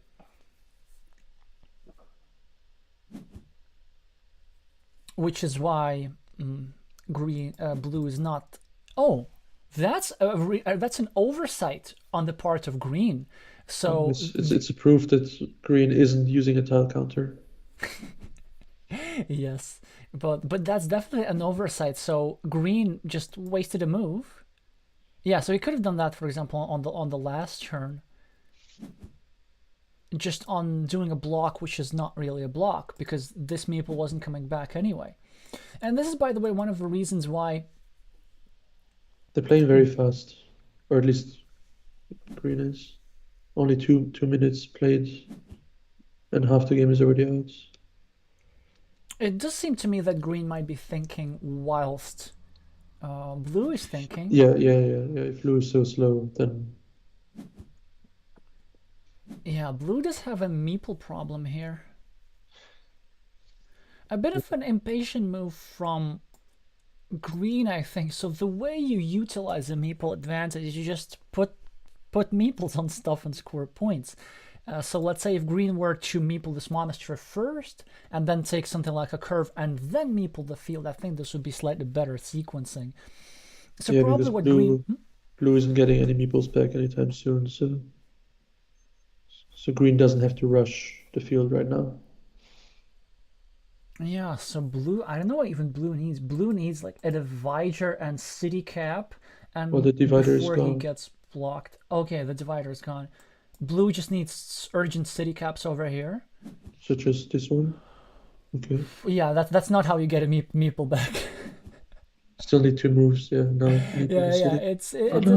it does not help him at all. It was actually an excellent tile because had he placed it over here, this meeple would be a bit hard to attack. And now, not obvious what to do over here. I think you leave this alone, you wait for a curve, and maybe like you score 2 points somewhere or put it over here. So believe it or not, I think you never, you never place this over here basically. Sometimes you can place it 1 square lower and hope for one of the 2 remaining triple cities with the road. Yeah, that could work. But then I think most efficiently, you gotta wait for a curve. You gotta take a little bit of a gamble here, especially if somebody gets a city cap and scores these 4 but then points. This blocking square becomes a bit more protected. Yeah. If green gets across, green can overtake the road again. Or join the road, right? That's true. I don't know how big of a problem that is, because like the odds of us drawing a curve before our opponent. Okay, I'm obviously talking like from Daniel's perspective because like all my viewers are rooting for Daniel. Sort of the odds are just much greater of him not drawing a curve. And also, well, we're gonna have 2 crossroads to divide ourselves. I don't know, I would argue that green is in a much better position now, just due to the meeples. But the road is pretty long. Like if blue manages to get his meeple back and maybe secure the field, blue will be fine because this road is fairly long. It's like 12 points already. Now, the more I look at it, by the way, your argument about the cross is very good. I really like this move over here now. Yeah, I think that's the right spirit. But the cross issue has not been solved. So it's very good for green, for blue that he managed to sort of indirectly added extra point to the road, but now he needs. Yeah. Actually, I think here blue could have farmed Yeah. even with the Well, last meeple. It's not bad to do so. okay, but now he has to place it there. No, he kind of needs the same tile everywhere. He needs it over here on the left. Yeah. He needs it over here. But I like this move best because it secures Yeah. the road. You like to get a meeple back. You create another platform for this city. Now, And now green if has to put it green at draws the the city cap, soon green wins the game. has to put it at the southwest, southeast, right, to kind of Yeah, defend that city. Yeah. again, super difficult move. Yeah, so you need it here. You need it here. Like blue got himself in a bit of a pickle, but now at least blue can do field fights, which is why I think maybe starting a fight for this field would not have been the worst move. Yeah.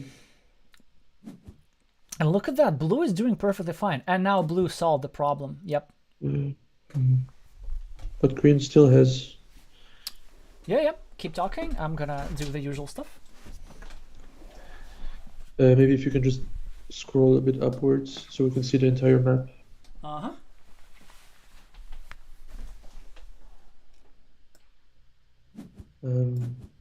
Okay.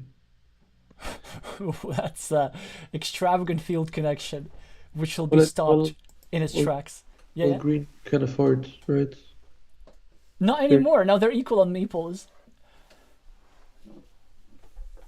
Yeah, but if you're equal on meeples, but it's your turn, then it's kind of like this the starting player advantage, right? If you get to attack the field first, then blue has to react to it. Well, I mean, it wasn't like a very. I don't think this reaction was worth the 3 points. I mean, no. Because now you can I still can make see a that, loop actually. around. You can still make a loop around with a cross. Yeah. No, that's maybe it's worth doing. Or just place the monster over here. Yeah, but then it's like a.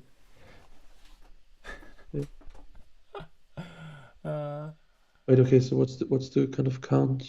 So blue is ahead by 6.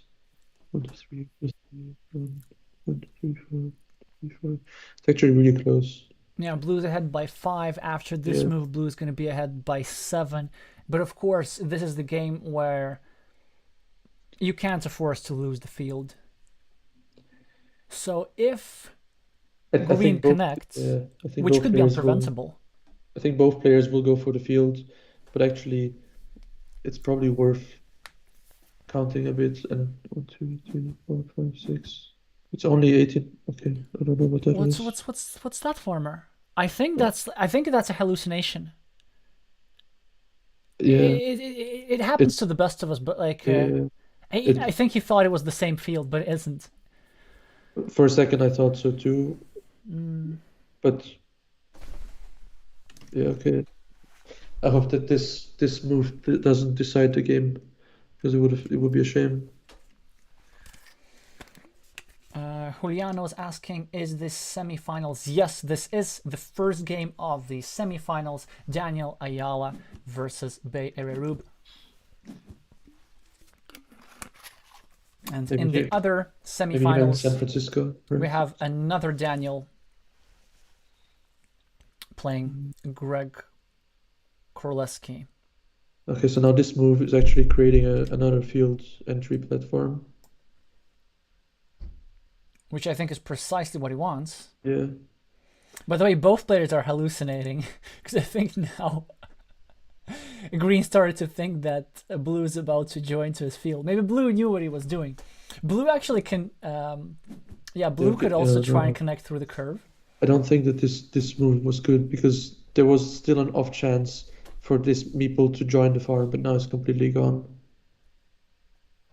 Right? If you get a normal crossroad, a triple crossroad, and place it there, and then make a loop out of it. Yes, which takes like, I don't know, 5 moves or something. 1, 2, 3, 4, 5, 6, 7. But I think there's just not enough curve to make that happen. But it's very good. So hopefully you can learn something from our games, from our streams. And one thing that you can learn is that you could sometimes place field connections field connection opportunities, which if they don't work on their first attempt, if they get blocked, there's still a loop around or work around through multiple moves. You gotta see these opportunities. So for example, this field connection that green completed, I was skeptical at first, but I shouldn't have been.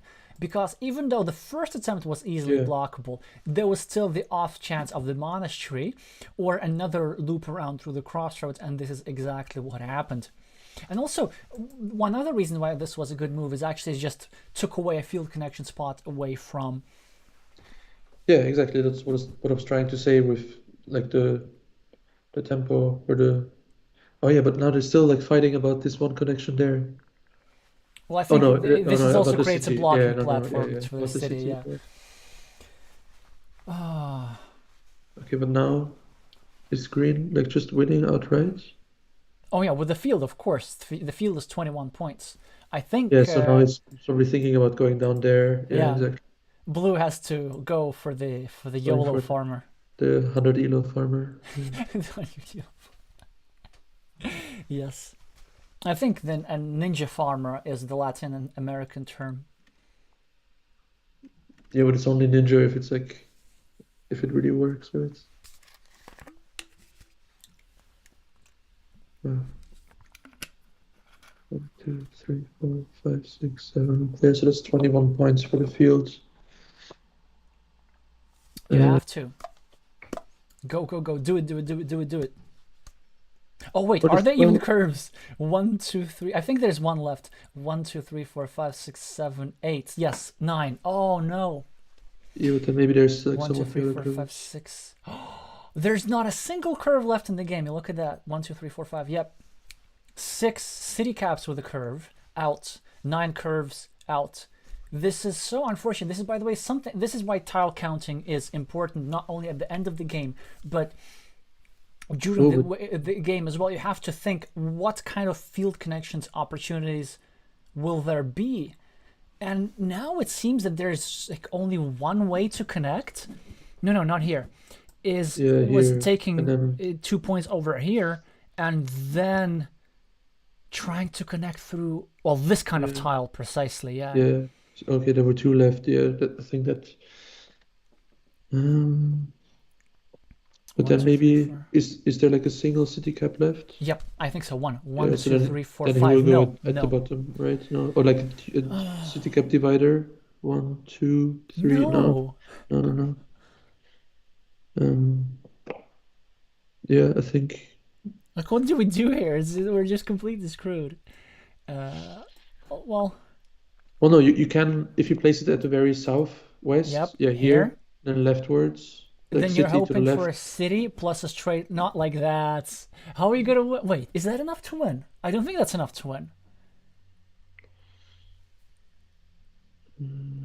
Oh, but also blue is in time trouble. And remember what I told you about like 15, 20 minutes earlier? Is because blue was thinking about, at the start of the game, about some obvious moves. He was making the correct moves, but just spending valuable time on them. And you need that time to spend on more complex situations.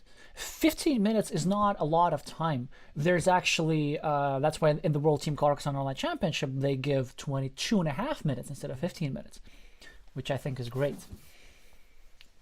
We'll agree to disagree. Well, you're the one who spent an hour on a game in the National UK Championship, so... If you don't give me a limit, then why would I... I'll just abide by whatever the rules are. But, you know, the reason why I think Carcassonne needs long time format for the game to develop properly, because long time formats allow everybody to be at their very best. And of course, like, I mean, we want high level stuff. Why wouldn't we? Was this a necessary move? Oh, he doesn't get it. No. But I guess, well, it was necessary to... Like he could have joined the city on the top left and then use that. I hope green doesn't lose by like 2 points or something.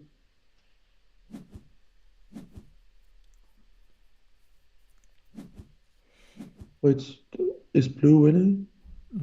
I don't think so. The farm is still worth 21 points.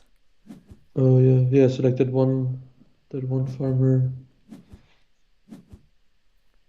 Okay, I guess it's like Green could have like squeezed a few more points out, but I guess didn't matter.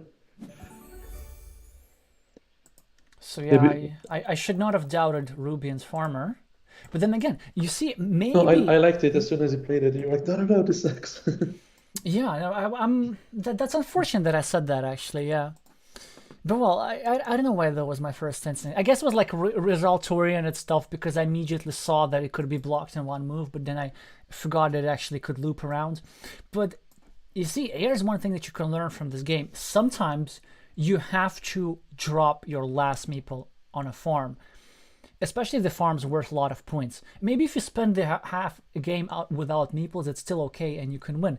Because look at that. So blue is at -12, which means that if they were to win the farm or tie the farm, they would be at +9. So it's really like a lot to work with, and you can give away a few quick points. And here, many moves ago, was an opportunity for blue to attack. Yeah, he connected the farm so that like to remove a spot to enter it instead of. But I mean that's the thing. If when you're on your last farmer and there's like 20 or so tiles left.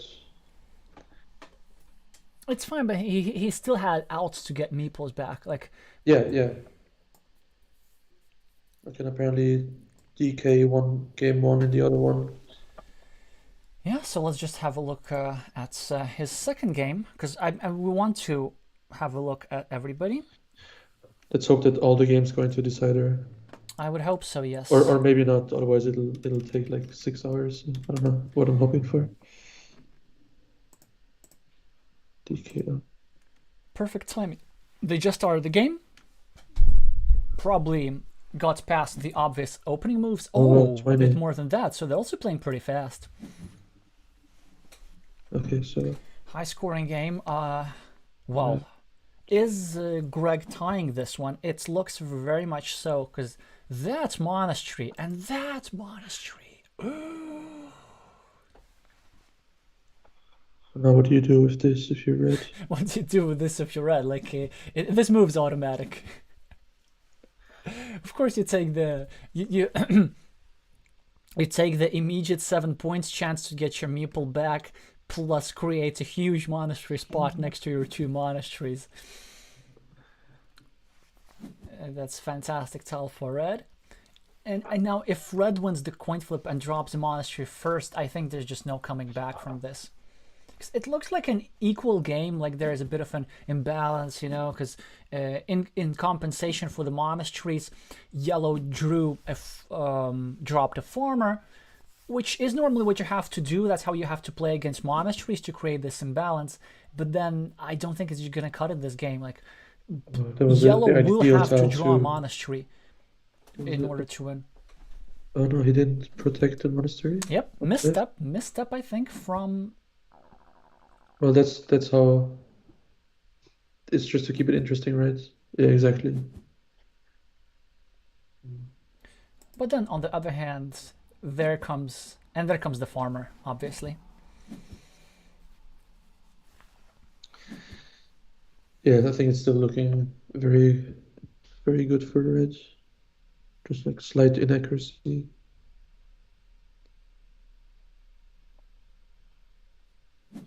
Yeah, here I don't know why this move was kind of played in 1 second when there were like several other moves that could have been done.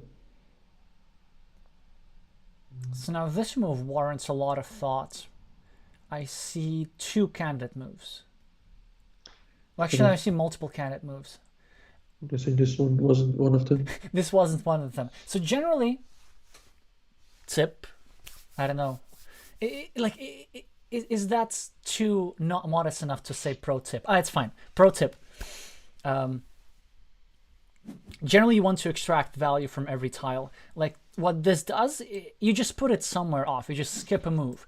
But there's still something you can always do. For example, you could make it harder here for yellow to complete a city. You actually merge two yellow cities, turn it into a ruin, because now with one meeple, such a ruin is very profitable. And even it has outs to get completed. And believe me or not, I've played enough games where my opponent would completed this city, and I've completed also a fair share of the cities myself. Yeah, and then Yeah, but then it's also worked out yeah. perfectly. Well, I guess finish this drop a farmer. It's quite a straightforward move, I think. But it's good. Think a little bit before doing so, yeah. Because they've played pretty fast. 10 minutes is enough for 32 moves. No, So this is now equalized, then I he guess. would you go on the bottom and meeple the city or not?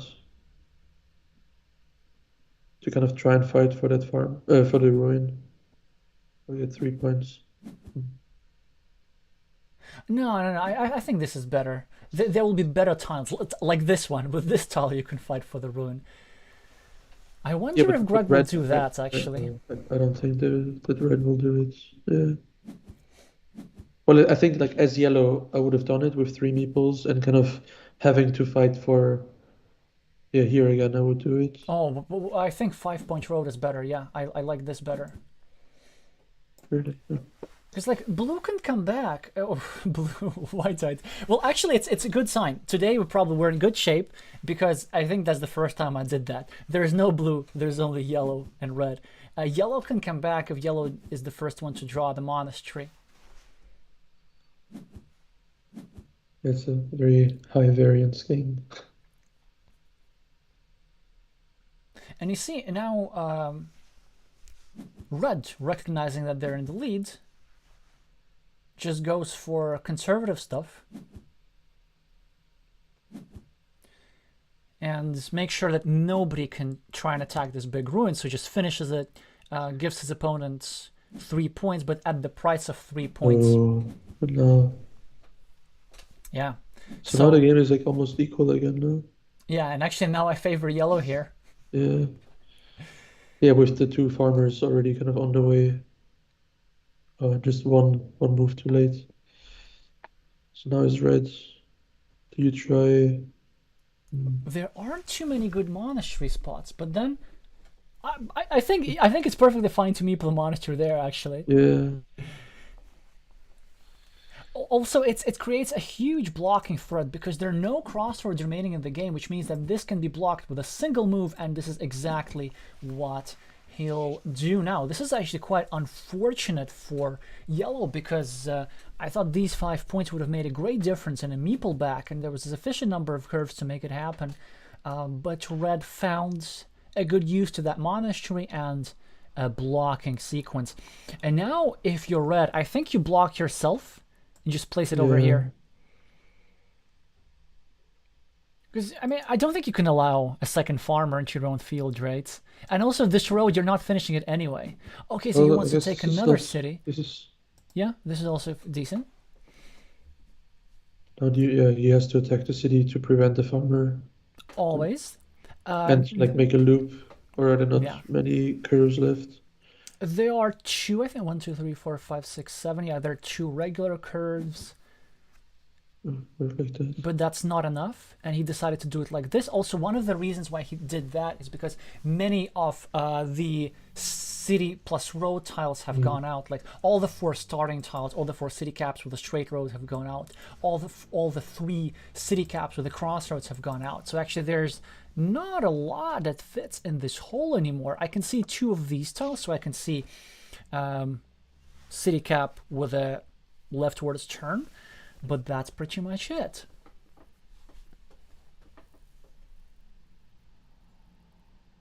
Yeah, now Greg has a real decision to make here.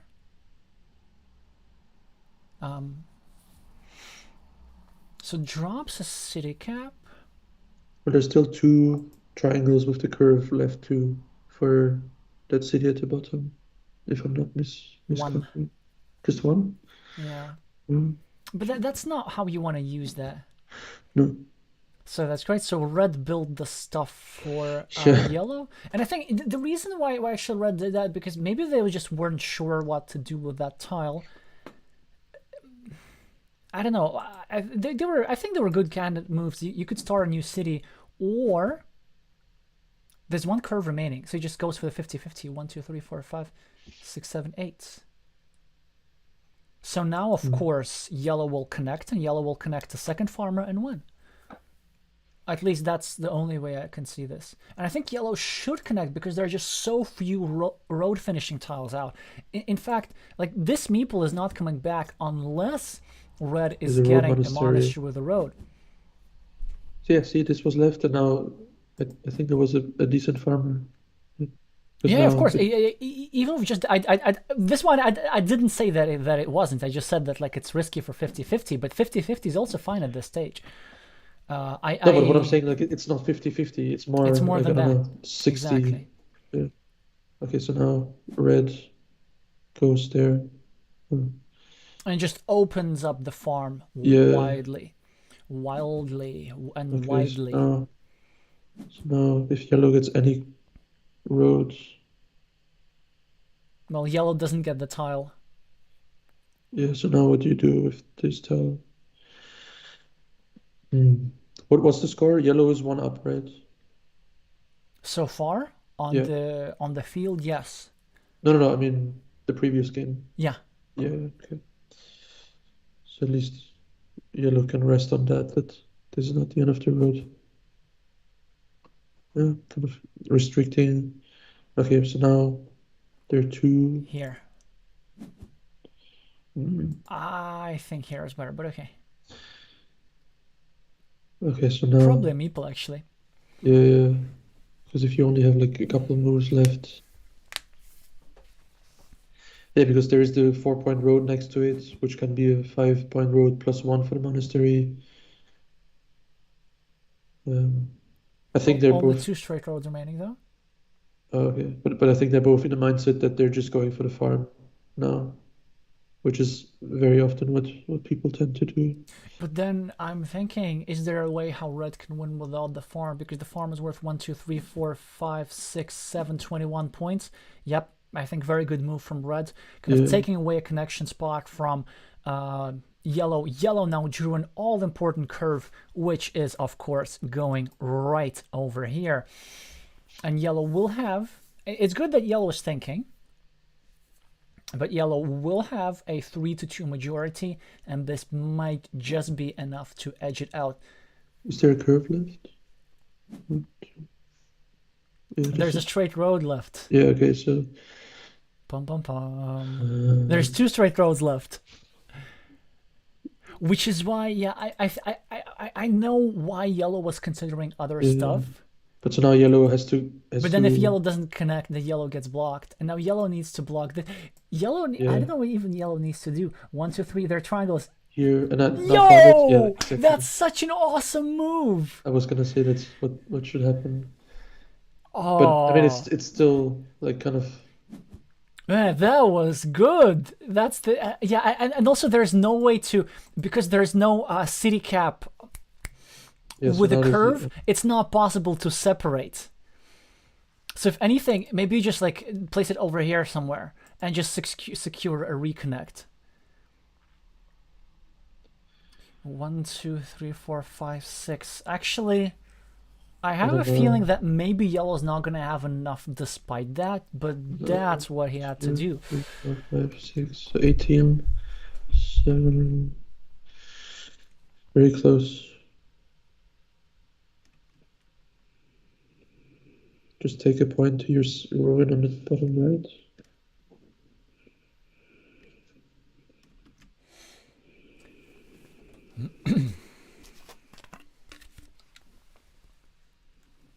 Yeah, they both have like a lot of time, so maybe now is a good time to take 2 minutes and like count how many points you're ahead or behind and what the winning conditions are, if there are any.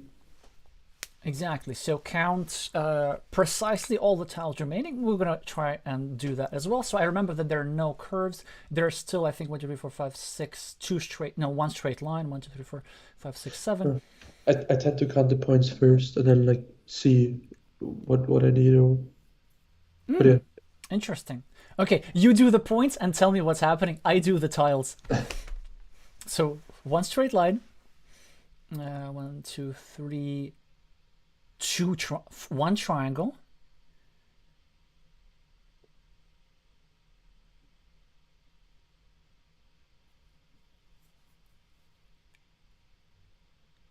it's 79 to 100.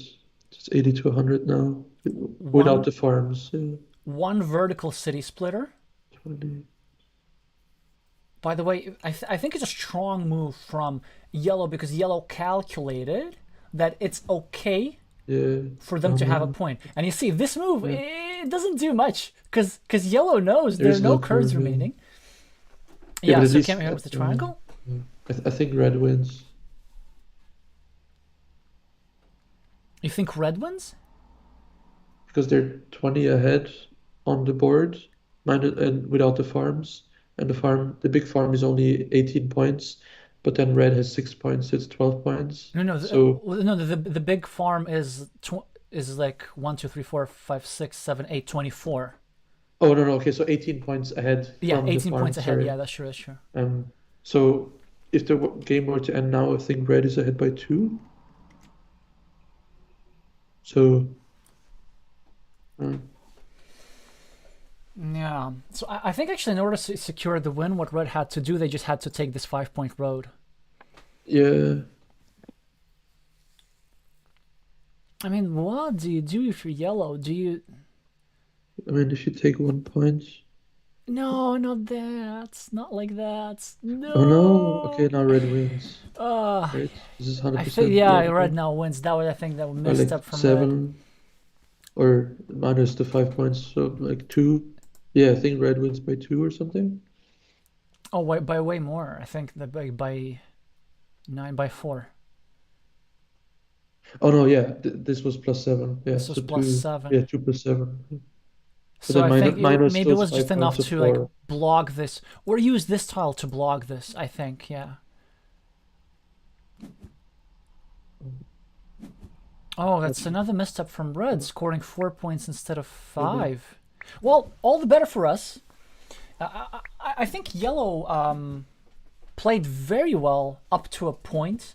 Maybe there was a way to hang on to that I mean, I end think that game. farmer was very good, but it's also kind of gave away 2 points, and the, it's kind of this like fieldless winning condition where red didn't need to go for the farm. Yeah. Yeah, 5 points. Yeah, but I mean, it would have been 4 had Yeah, yeah. yellow made the correct last move. Well, all the better for us because it's going to be game 3. In the Check meantime, on we the other should game. check what's happening with. So Daniel wins game 2, so that's 1-1 there too, right? Because Rube won the first game. Uh huh.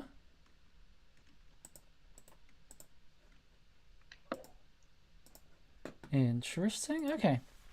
So let's have a good look at what's happening over here. Man, these are gonna be two interesting matches. Do you think it's possible to like dart back and forth from one to the other, or shall we? I don't think so. I think it's better to just stay with one. Okay, so let's stay with Daniel's match, just because we just have many of his fans in the chat. I don't know. Do you have somebody rooting for Rubian? That would be fair. Me. Okay, perfect. So Nick's gonna be rooting for Rubian. I'm gonna pretend I'm impartial. It's pretty funny, like very early when I was a new kind of Carcassonne player and like just starting out on Board Game Arena. I played a lot with Bay Area Rube actually, so he's a nice guy. Okay, so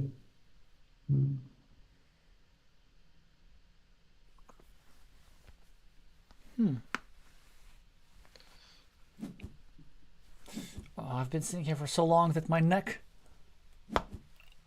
sorry about that, starts making noises.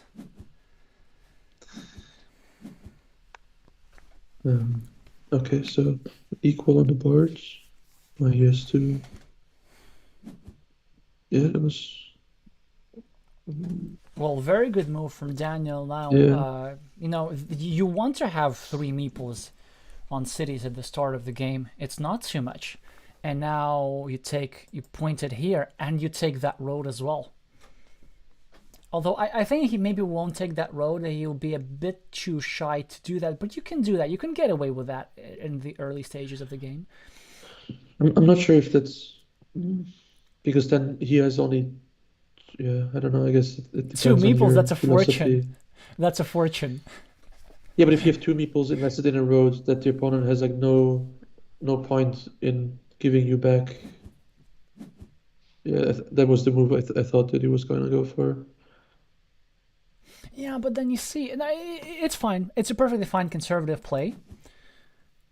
I just think it maybe wins slightly fewer games because you're now giving a lot of value moves for green. So what Yeah, green does with a curve, green first of all takes 2 points by equalizing this road, and then drops a farmer.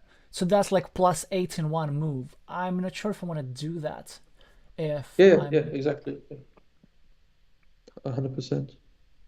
But now blue kind of has to finish that city, and so like the last two moves will have been adding two Oh, really? points. I would not have done that actually. I mean, Okay, no, it's all I'm right. trying to predict what the players do, and the last two moves, I guess I was correct. Yeah, there's definitely a move that makes sense. Yeah, I think there was a better move, but it's a perfect reason. Like, it's just a straightforward conservative move. I was just thinking, like, I always try to think whenever there's a natural move, like joining a city, completing a city. I think, is there anything better that I can do? And sometimes there is.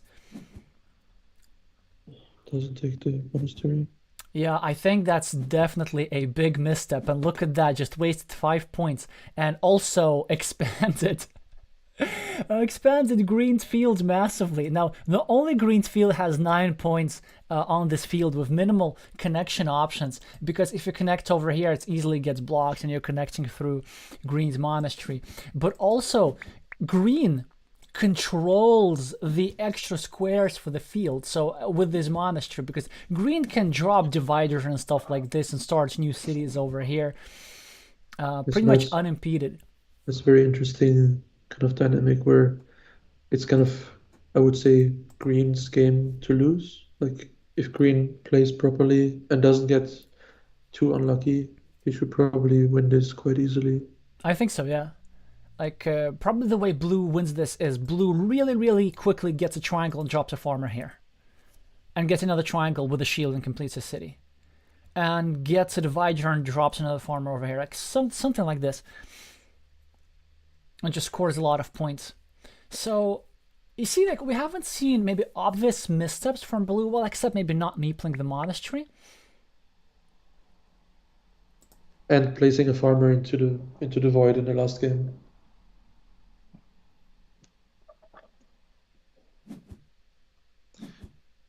Yeah, so this kind of creates, but now he has to. No, okay, he doesn't attack. Yeah, Yeah, I okay. mean, it's perfectly fine move. He had to do this, but the issue with that is, you see, so blue didn't take a monastery worth 4 points, Yeah, but he okay. took a So monastery worth 3 points. Okay, but now blue is back in it. Blue's back in it. yeah, this doesn't. It's just wasted move, right? Because Yes, yes. Like like if it's already anything, 6 points. So if you just defined 3 points by wasting a city, that's a bit of a shame. exactly. If anything, now you know what blue can do. Yeah, go like this and go for the Yes, 75%. it's 50% because there's only one tile that fits in this hole. Oh But yeah, then one. Yeah, if you do that, like that's like 50% for the win, I think. And if anything, I really like this move now because you're kind of a bit behind, and then if you don't get it, maybe there's some other ways to win the game as well. yeah, exactly. Because then you can loop the cross, and then above it, and then put a road monastery on top of that road. So you don't even 100% need the starting tile. You can still wrangle it in somehow. If you see what I'm trying to say. Yep. Yeah, I would do it just for the content. I'm not sure if I hope the players know that they're being streamed. Do it for the content. Do it, do it. We love risky stuff over here. So yes, Elias is saying that Nick is playing guess the move, and so far you're doing pretty well. You're doing better than I am. Yeah, that's fine. That's fine. But again, farmer's better. Well, because then like if you experience that meeple disadvantage, you're not gonna miss that meeple too much, given that you already have 4. Now perfect tile for Daniel, which goes over here. It never goes over here, by the way. Yeah. Okay. Okay, it's interesting. Like we were saying, like, oh, it's 100% win for green, and now I think green is still kind of doing better. Yeah, well, I mean, green just tempting fate with that move. I'm gonna tell you. Like you're offering a 50-50 to the player who's behind. Like they're gonna take it, of course. Did you try to go into the farm next to your monastery? No. Oh no, this kind of. I mean, this is decent. I like it because it creates a platform for this, and if anything, now you gotta really have a tough choice between protecting the city but also restricting it at the same time. So you're protecting it from invasion, but also if you place a curve over here, one of the 2 possible ways, probably with the land side because there's left. the divider and 2 normal ones left, so you have like a 80 whatever % chance of finishing it. Yeah, 87. But instead he goes. Oh, but now does he go with the farmer? No. Yeah, why not the farmer? Like good move, but with a meeple. So I think maybe like there's a very interesting in Carcassonne is that players think that they're playing safer, but actually not playing risky enough is riskier because then you just lose on points. Yeah, because this just gave green 1 point, right? There's only one starting tile left, so if you assume that you don't get it, this just gave a point to green and nothing else. It's not really blocking the monastery because it needed 5 tiles to be finished, so yeah. I mean, it moved perfectly fine with a field meeple. Maybe can you scroll just up a little bit since the map is developing towards the north? Yeah. Sure. Now again, like risky stuff. I mean, of course you could take 2 points and that'll be perfectly fine, but I like placing this over here, meepling the road, and just hoping for that 1 tile, just so that you get a big turn. It's okay to set up high-risk stuff if you're getting a high reward as well. I'm just trying to, make the stream instructive. Okay, that's good too. And then when you get, that's good too. And then when you get another curve, then you drop a farmer. So now, I would have played this. That's good. That's good. Because I guess, always here. Well, it's not that easy to find. It creates a field joining platform. Exactly, but also it does an important thing because like it slightly obstructs this monastery, and by but the doing monastery so, is already kind of.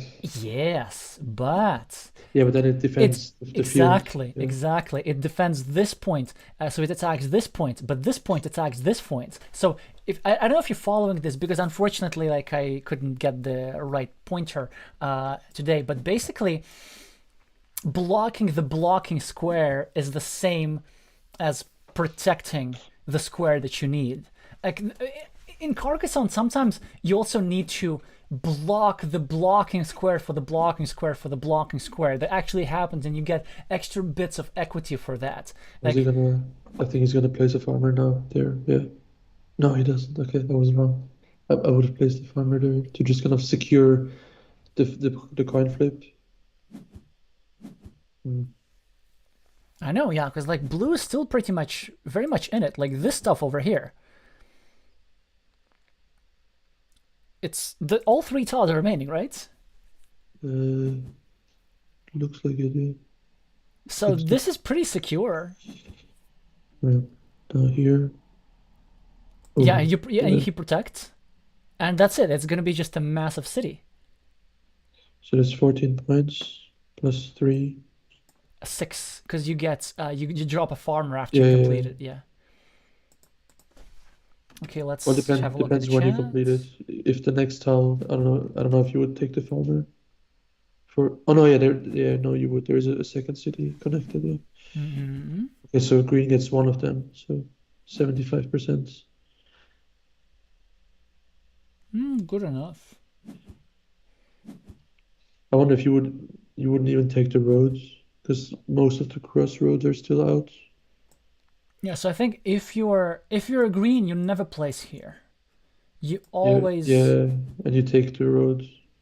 okay. So they take you 1 point instead of taking at least 3 points. Like why not? Yeah, And you see now this would have worked. Yeah, because you yeah, take the exactly. roads. I don't know. I think again like Korea maybe playing a bit too fast now, and now Blue Yeah. playing at a pretty good pace. Like he's gonna still have time for the end game. Right, okay, so blue is ahead by 19, but then green has a monastery and Actually, that farm also it's like it's not a big deal anymore because this is 9 points and this farm is 9 points. So like 13. nobody really needs this connection now. I, I, I think green could still win it. Okay, taking away the farm Hmm. connection. Well, I guess you. You still finish it. Yeah. Yeah, but now the thing is that I, I think I think people will fight for the farm because even though it's just 9, it I think it's gonna end up making a difference. Well, if this hole is filled, Yeah, then it's gonna become 15. yeah, exactly. Yeah. So then is he gonna go on the top right and try and farm over there to enter the farm? Probably I just finished the cities for I just finished the road first, taking away a bit of city cap potential over here because there is a tile that fits here that should be blocking. I guess he's counting the points and trying to see how how crucial the farm will be. Yeah, that's good. That's what you got to be doing. Okay, he goes for that. Okay, now I'd be inclined to put a farmer there just I think because now you have to. Yeah, with you have four four, meeples, yeah, like. because then you kind of can either join the farm and equalize it or overtake it outright. Mhm. And if you don't, it's one meeple, right? Exactly, and you're And taking he's your opponent's field connection, right? he's ahead. So that's essentially the only really obvious field connection right now. Yeah, I think he has to do it. He does not. I mean, this is a decent move. Again, like the stuff that we were suggesting is more ambition, but it's still like a decent, understandable moves that slightly decreases, the potential mm, of these fields over here. But the thing is, now you got to be thinking not so much in points, but in win percentages. So it's okay to drop a 0 point meeple for Exactly, yeah. insurance if you're Yeah. guaranteeing yourself the win. Like because you'd be taking away your opponent's win condition. Okay, so now he has to go there, right? He has to farm and then hope for the splitter, for the starting tile, and Exactly. like, Like I I just think don't see another way to win. he has to go there, connect the two farms. Oh, Ooh. yeah, Okay. This is also creative. 1, 2, 3, 4, 5, 6, 7. I guess Yeah, it's this is nice. maybe a bit more blockable, or also, I mean, I guess both are kind of blockable. 6, 7. You know what? There are no curves remaining. Yeah, I don't so think that I don't think this is blockable at all. Well, or actually, finishable. it's blockable with the starting tile only. Yeah. But this was an excellent move by Green here, Mm. And he and he gets gets it. Okay, it that's was blockable. There was still a curve, the crossroads, but look at that. Green's right coming back. And now probably so Green now wins with the starting tile on the last move or something like. enter. No, No! Why? Why would you not do that? You had your stuff. Or is he hoping like for one more straight line? 1, 2, 3, 4, 5, 6, 7. Is he just hoping to get the world here? I think there's no shame in just getting this stuff, right? maybe it's like that's. I mean, I don't know how I would calculate this in 2 seconds, but maybe that needs to happen to finish. Okay, yeah, that's over. Yeah, with nine. Yeah, I don't know. Why take 4 points with a meeple when you can yeah. take 9 points, 11 points without the investment of a meeple? Like, Maybe it was not enough anyway, because he's like behind by 21 on the points, and then whatever's on the board is like fairly equal. no, but still, the point is like, okay, if that's not enough, then you hope for this tile over here, and then you take that road when you place it over here. Like, you don't need to Mm. pre-take that road right now. Yeah. So Well, I mean, his winning condition was this tile anyway, and he didn't get it. no, but still, like, it's important. Like, when you analyze your game in hindsight, we should be looking at, like, not at how the tiles came out. Oh, No, oh I no, didn't no, I yeah, yeah. didn't get this tile, so it didn't matter. No, it did. Equity matters. The percentages matter. Like, how much of the game are you giving away? For example, if you are, let's say, giving your opponent a 50-50 chance for some crazy field connection, and then they end up doing it and not getting the tile for a field connection, you should be on one sense relieved, but then on the other sense you should be alarmed, like you just gave away 50% of the game. At least that's how I like to think about it. So it was, I think it was like a brilliant idea by Green, Yeah, they're not following through but on he it. just ended Yeah. up not following through. So what? Is there one straight road left? Mm, I think so. Oh yeah, but now of course Yeah, he Blue doesn't with the city caps is going to seal the deal and go to the finals. So so Daniel will try to win, be a champion of two different countries.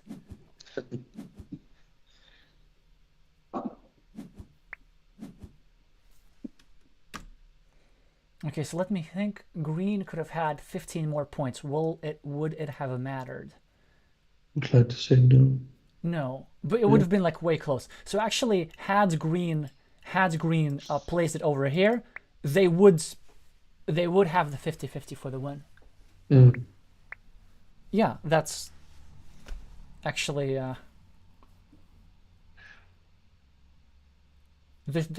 like this move would have given them the 50%. It was well found. But then I guess that's Yeah, the thing. When you only have like six tiles left, so only like a handful of turns, then yeah, you have to identify the winning strategy and follow up on it, follow through on it.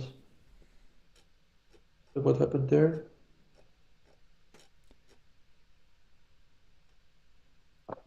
That was and just DK versus D. DKL won as well. His decider. So we're gonna have a Or battle of two Daniels can I and show the you a pro final. tip? If instead of having to scroll down, you can just click on this games played, and then it just tells you Wait. What? 2,500 games played next to 17,000 XP. No, on top. On top. Okay.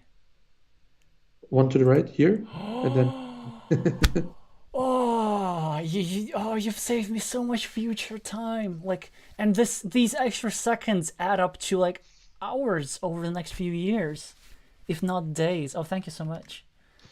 I always notice it in the stream. I'm like, no, like just click there. Oh gosh, it must be like so cringy for everybody who knows. I feel like an old lady, At least it took me like half a year until my viewers convinced me to use this tab as well for search instead of going to the community tab and like the extra Oh, steps. yeah. Which I appreciate that. I don't do that anymore. I'll try and help you optimize with little things like that.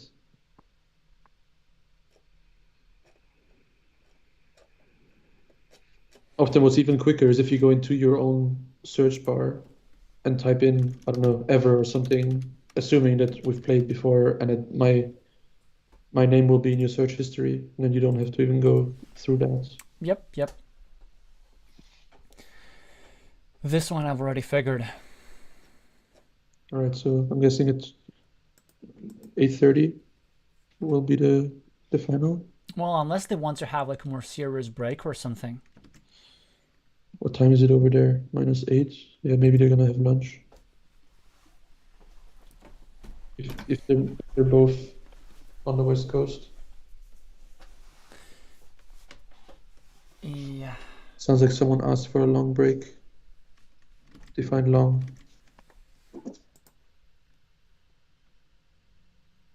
I mean, to be honest, I wouldn't mind that. Like, 'cause, like I've been I've been sitting here for a long time and I can barely feel my legs, and it's fine. And anything for the content. I hope that deserves your subscription, unless you already have done so. Mine? Oh, I'm subscribed with like 2 of my YouTube accounts, so yeah, I appreciate that. inflating the numbers. I meant like you are plural.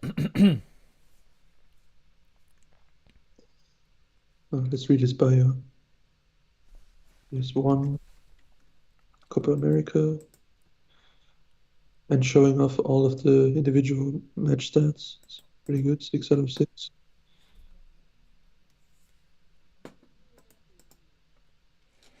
I know what we can do. Let's actually look at their playing styles and the way we can do this. Okay, I think this time I had to scroll. Wait. What if I press here? Yeah, then that's yeah. Oh yeah, okay. I think I'm getting this. Okay. Um. They have a slightly higher meeples play statistic than I expected, because they seem to be quite conservative, right, in the opening. But 17 is I think quite substantial as well. I mean, this is assuming that this player never plays expansions, right? If they do, then this I number would is expect him essentially not to play useless. expansions. Remaining meeples 0.3. It's pretty decent. Yeah, but then I know you like this stat a lot. You like to doctor it a little bit by like placing a 0 point farmer at the end of the game, which I don't. Well, no, there's doctoring it and like also just like the organic low number because of actually using the last meeple correctly. Mm-hmm. You can always doctor it, but I don't know. At least 2/3 of my game or something, I don't have to waste my last move. Yeah. But then 11 points, less than 11 points average for Monastery seems to be really, really low, if you ask me. And we've seen Daniel Yeah. not take a Monastery multiple times in a row, and I believe this could be, in some situations, a bit of a leak, a bit of a weak point in the game, perhaps. I think in today's game, in general, the monasteries weren't used kind of optimally, if I might say that. Mm-hmm. Um, Well, let's compare it with the other player stats.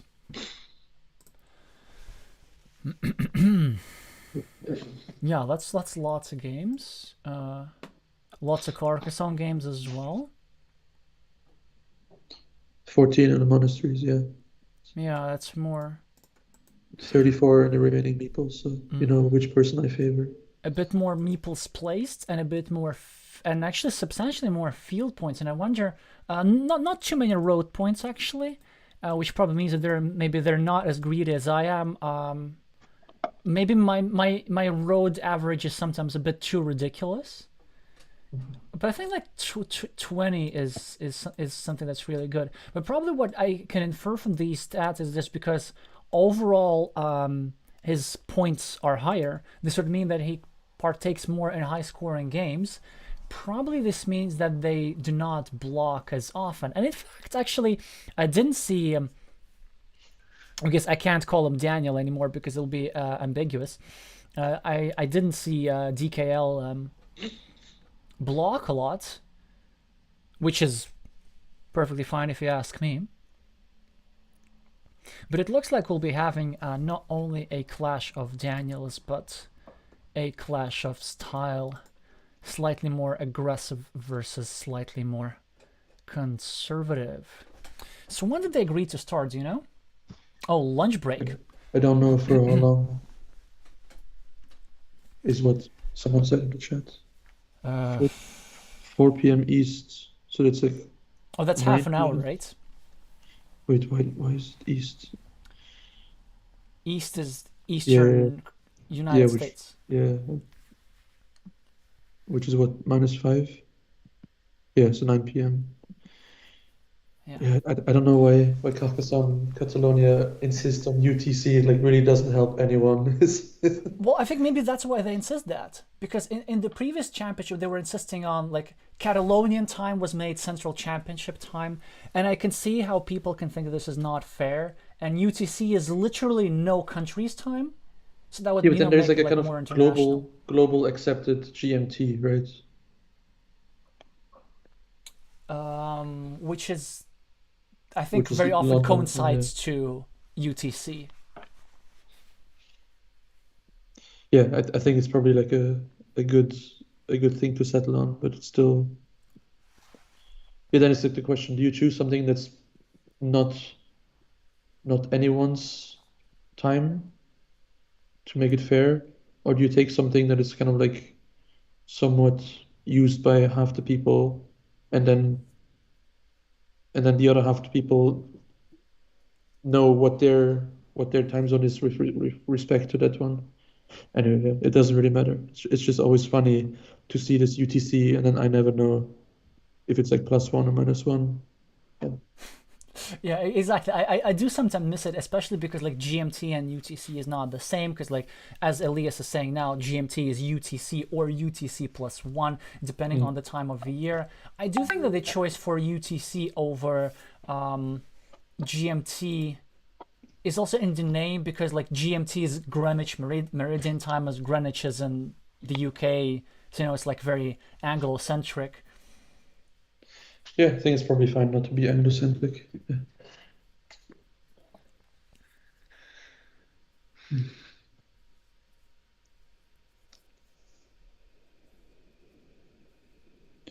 And also, actually, I have adopted UTC myself. I don't know if you remember. In my last video, I actually announced. Yeah, I also like in my stream announcement, I just write the UTC time, assuming an international audience, because I definitely know that. Um, Yeah, I mean, there's enough, like, there's a lot of people in Brazil, America, USA, and I mean, yeah, around the world. It does make sense. Yeah. and if any, I wonder, I could be having like more non-European viewers than European viewers because I know that the plurality of my viewers are European, but then the Western Hemisphere is close second, but then also have viewers in East Asia. From that's from the kind of YouTube insights, or just from like seeing what people write in the chat? Because maybe the European people are just more reserved and don't chat. That's a good question. First of all, this is definitely the case, which by I definitely appreciate from like Brazilian players who show up. They Brazilian viewers who show up. They write stuff in the chat and say hello and give us that sweet engagement, which of course plays into the algorithm and makes competitive Carcassonne slightly more popular because it increases the probability of this Mm. chance of this channel being seen. And YouTube, as I said, YouTube, just like Carcassonne, it's all about increasing the win probability. I guess now it's a good point to remind you to press the like button on the meep of the like button, sorry, for the stream. That would be super helpful. Oh, I saw the like count increase just now. Thank you for that. All right, so I think one thing that could be quite exciting, and maybe it's going to happen in the future, would be to kind of live stream the the tournament in Essen. But I don't know how that would work, or who would go through the trouble of doing it. I'm a qualify for Essen first, and then Yeah, but then if you do play, then you wouldn't like waste your time streaming it, right? probably, although like I might do like in between game stuff. That's Yeah, true. I, I think the MSO in the past have done quite a few Carcassonne streams, both online and in person. If you look at their channel, with like there's always like one or two people commenting on it. So it's I think there's potential for that to happen in the future. oh, there's absolutely potential. By the way, speaking of Okay, so I mean, we have time. Like, why don't we have a look? So we can just go over here, and I just want to see how many viewers last year's finals got, because Carcassonne Spain did get. Wait. How do we do this?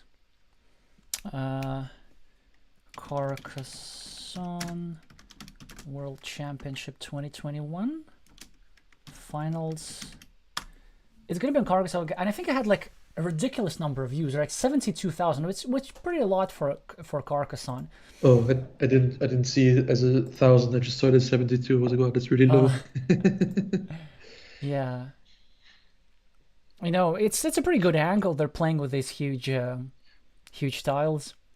I mean, it would be better from the very top, right? Somehow, if you Yeah, could, they could put a crane or something. that's actually what Japan did. So I think they came very well prepared. But again, Japan is, the country of Carcassonne. Oh, my video is the first in the. Oh, look at that! It's so nice. That hadn't happened before. Oh, that's great. Even though it has fewer views, but yeah, if we just look at 7 hours. Well, yeah, because they streamed the entire playoffs, or I think maybe the entire day. But if we just look at the very very finals, is this with commentary?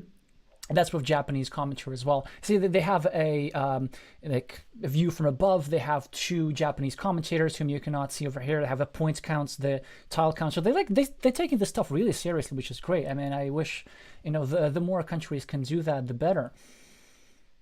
Do you know who came second? Yes, this. Okay, so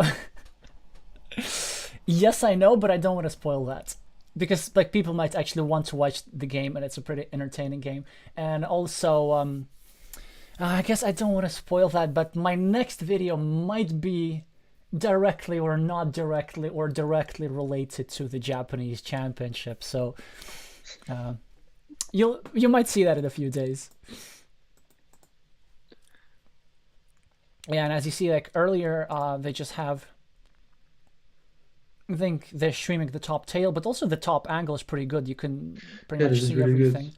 They could even like do some kind of image processing to take advantage of the blue screen and like say like, hey, here this could go there, with like a green screen.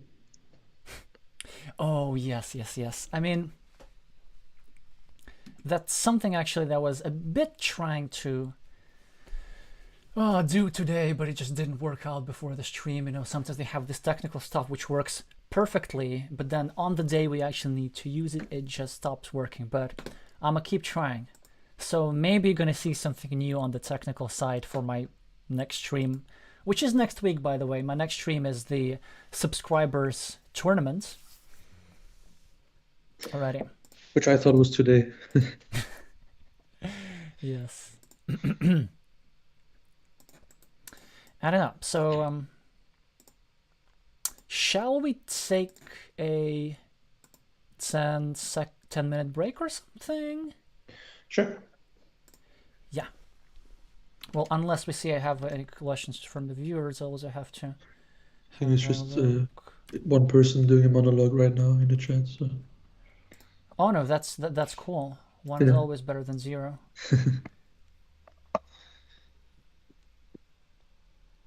Yeah, the Japanese productions are indeed really awesome. You are completely correct. I hadn't seen this video. Maybe I'll check it out this week if I have a spare 8 hours. Ah, had this prepared. Alrighty, I think I'm gonna. Do you want me to turn off your video for a while? Sure, I can also do it myself because. Oh no, it's better that I do it. Just don't worry about Oh, it. Just right. keep it. Okay, cool. And then I'm just gonna mute everything. All right, we're gonna see you all in 10 minutes for a bit of a pre-finals banter. All right.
Right.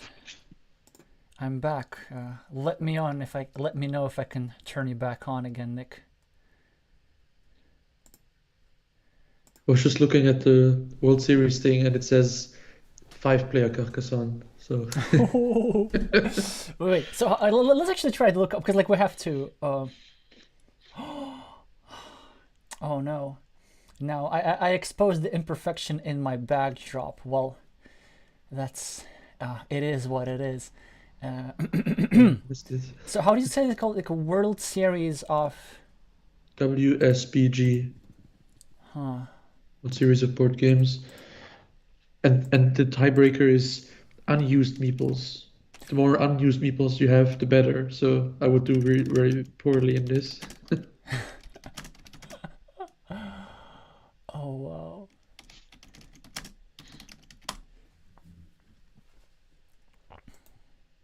Oh, so it's 40 grand. Well, total, but then like the winner gets this like the total price pool. But like the tickets are fairly expensive. If you only want to play one event, it's $250. So yeah, I'm not gonna pay $250 to play a five person Carcassonne tournament. It's just a no-brainer. And also for us, the accommodation and air travel will be an issue. However, for some of the US players, maybe if you're interested, And we hotels in Las definitely. Vegas are really cheap. But yeah, it's if it was two-person Carcassonne, I would very seriously consider it. But it's not. So it's just and then I don't know half the games. Like I know like Seven Wonders and Ticket to Ride and Azul, but then Bracelet and 25,000 in cash. Okay, so I'm pretty yeah, sure that because it's happening in Las Vegas and because it's called World Series of something, they're definitely kind of branding it similarly to the World Series of Poker. yeah, I Where, think that's the kind of thing they're trying to emulate. And with the bracelets and the ring, I mean, it's just any American sport events always has those rings, right? oh, but the bracelet, yeah, like football has rings and stuff, but bracelets is from the World Series of Poker for sure. And I'm pretty sure Yeah, like what they're gonna do is that when there's a final table or something, they're just gonna like have ladies in swimsuits bring up cash on a platter and they just put it on the table. At least that's what they did. I don't know a few years ago. yeah, yeah. I mean, I think it's definitely great to have events like this for board games. So like there's the Mind Sport Olympiad, then there is this, and then there's also the World Board Game Championship or something, WBC. So I think there's like three kind of all-round board game competitions. I mean, what was the third one again? I think World Board Game Championship or something, WBC. Never heard of that. The website looks like kind of 1997 or something. So Okay, okay. 16 games. So what are the 16 games? Oh, they have Azul. Okay. yeah, at the bottom, here, Seven Wonders, Blood. But it's like half the games I've never even heard of. Yeah. Brass, Dominance. Okay. And then there's like a thing where you get Ticket to to Ride. Oh, Wingspan. I know some US players would do really well with that. I think if you're good in like three-quarters of the game, it's probably like worth trying to go. But if yeah, if you only know like three or four of those games well, I don't know if it's really worth going. But then for Catan, like I'm not sure how that's gonna work. That's also a social game, and like when there's $25,000 on the line, like people will. I don't know how will people behave when just trying to scream, "Oh, don't block me! Don't block me!" Like I'll give you $1,000 if you don't block me. It's like even if there's no money at stake, people already like start killing each other. So Exactly. With money, it will just be so much worse. Uh, okay, so how does the Carcassonne work? yeah, if you look at the tiebreaker rules, it's just like five-player games, and they remove Yeah, two they. tiles, and then it, yeah, if the game is tied, the player with the most unused meeples wins, which is interesting. Kind of like making it interesting not to use them, or the player who didn't use the meeples in an optimal way will end up winning.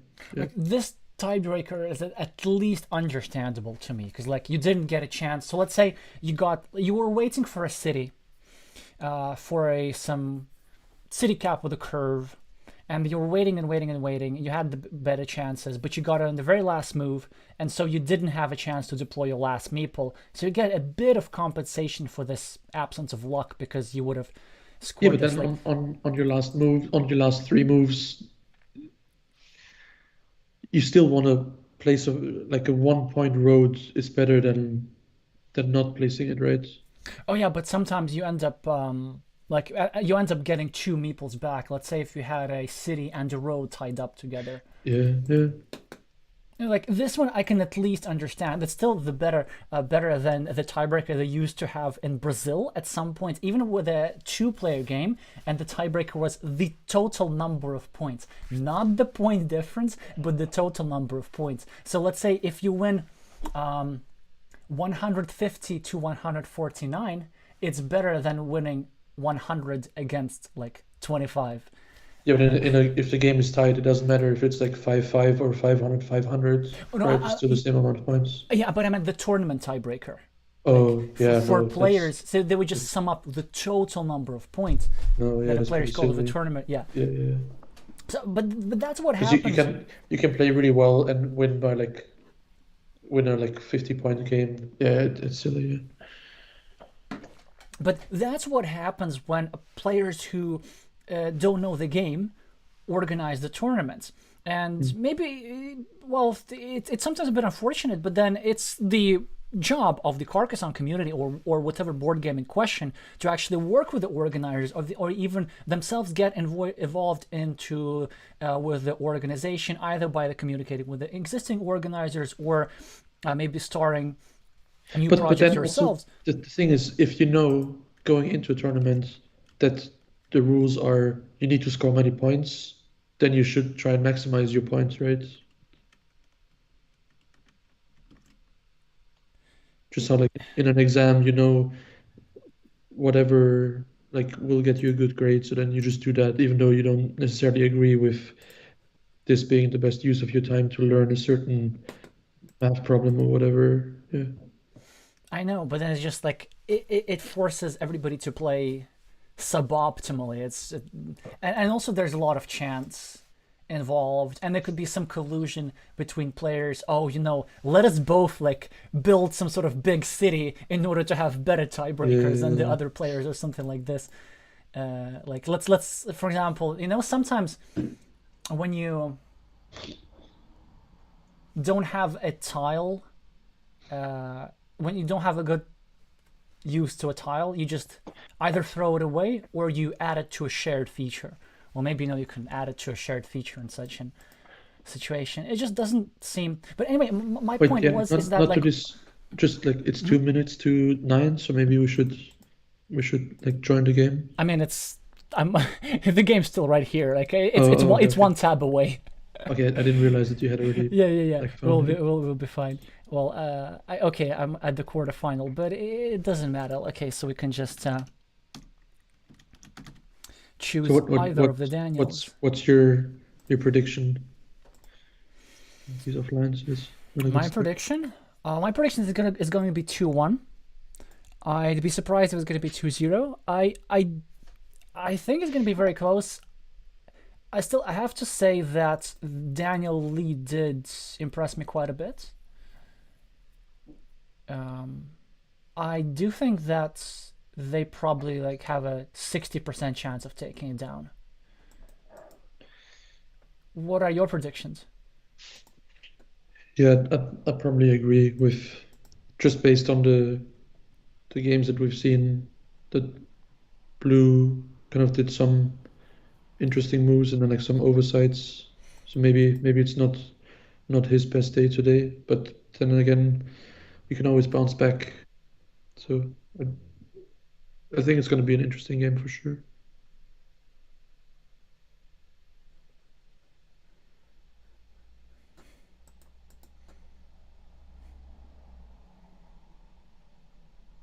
Yeah, I mean, if you look at the prices, because it's like four nights in one of the big Las Vegas hotels for $900, and yeah, you get to play. Age restricted to 21 plus. Yeah, you can't enter. I guess I don't know if it will be in the casino or not. Oh no, maybe because there is such a big cash prize. There's like some law. Yeah, I think it's probably really due to that because of the cash prize. Right, it started. Hmm. Look at that. So the rating of these two players has changed, obviously, throughout the championship, and now DKL has his opponent slightly outrated.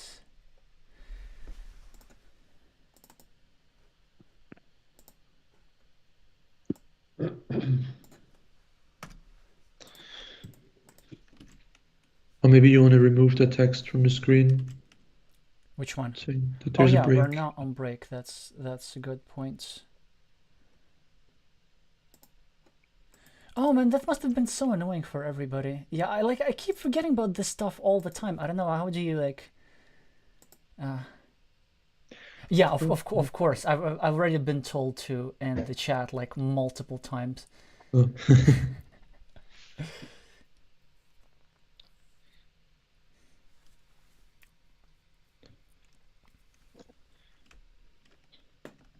Maybe this game will also be slower. I think both these players in their games have were taking more time.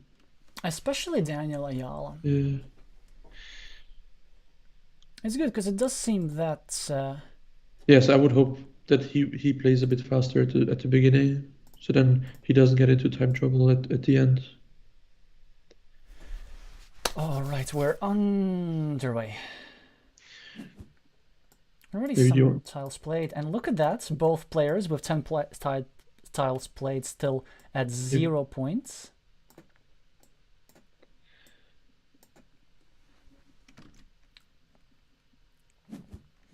I want to ask you something next. So when you play Carcassonne, it's just an aesthetics question.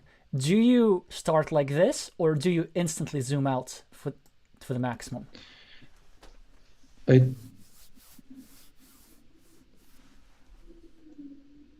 I think I don't move it, just whatever it's like the standard, if that makes sense. Yeah, it makes sense. I guess I'm in the well. Dan Chard also told me the same thing. I guess I'm in the minority. I like to zoom it out to the max, like on from the very start, just so that I don't have to zoom it out again. And Yeah. now Just to yellow. maximize your chance of misclicking on a field or Mm-hmm. something. Actually, for the amount of games I've played, I don't misclick that often. Clumsy though I am. Um, But yeah, look at that. It looks like yellow is about to get some advantage because this city is fairly secure and he does complete the city. By the way, we'll also see Daniel not meepling another monastery and another monastery. I shouldn't say Daniel, I should say Blue or Daniel Ayala. I'm extremely Oh, he has puzzled to as to meeple why maybe. this monastery has not been meepled by somebody, by Who played it? probably Blue. I mean, we don't know, but I would like just the way the game went. It Whoever would, played it should yeah, have yeah. should have played It it. had to be blue. Like there was no way it was yellow. But then at the result, blue is at 0 points. But yeah, now yellow has three meeples on three caps, which is a bit suboptimal, I guess. But Ah, yeah, yeah. Well, yeah, now he has to. Oh no, doesn't they he have to live with defend it. this You one? can't defend. You can't defend. So they can either actually start. Like there is a case to be made to starting a fourth city over here, just because it Yeah, really yeah. messes with your opponent, and I really like that move, and I hope they find that.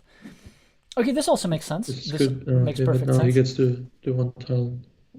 Okay, so Yeah, yeah, and like but they blue have to is place here. They can't really block here. no blue has to score points, and Yeah. so now he has to place it there next to the monastery, right? No, necessarily. Like you could just take a road. Yeah, just take a road, or even add 1 point to your opponent. Like this. Yeah, that's what I was trying to say, to go here. Yeah. Oh yeah, to go here. Yeah. This is like normally I advocate against adding. Yeah, let's go. Like I think really yellow knows their stuff.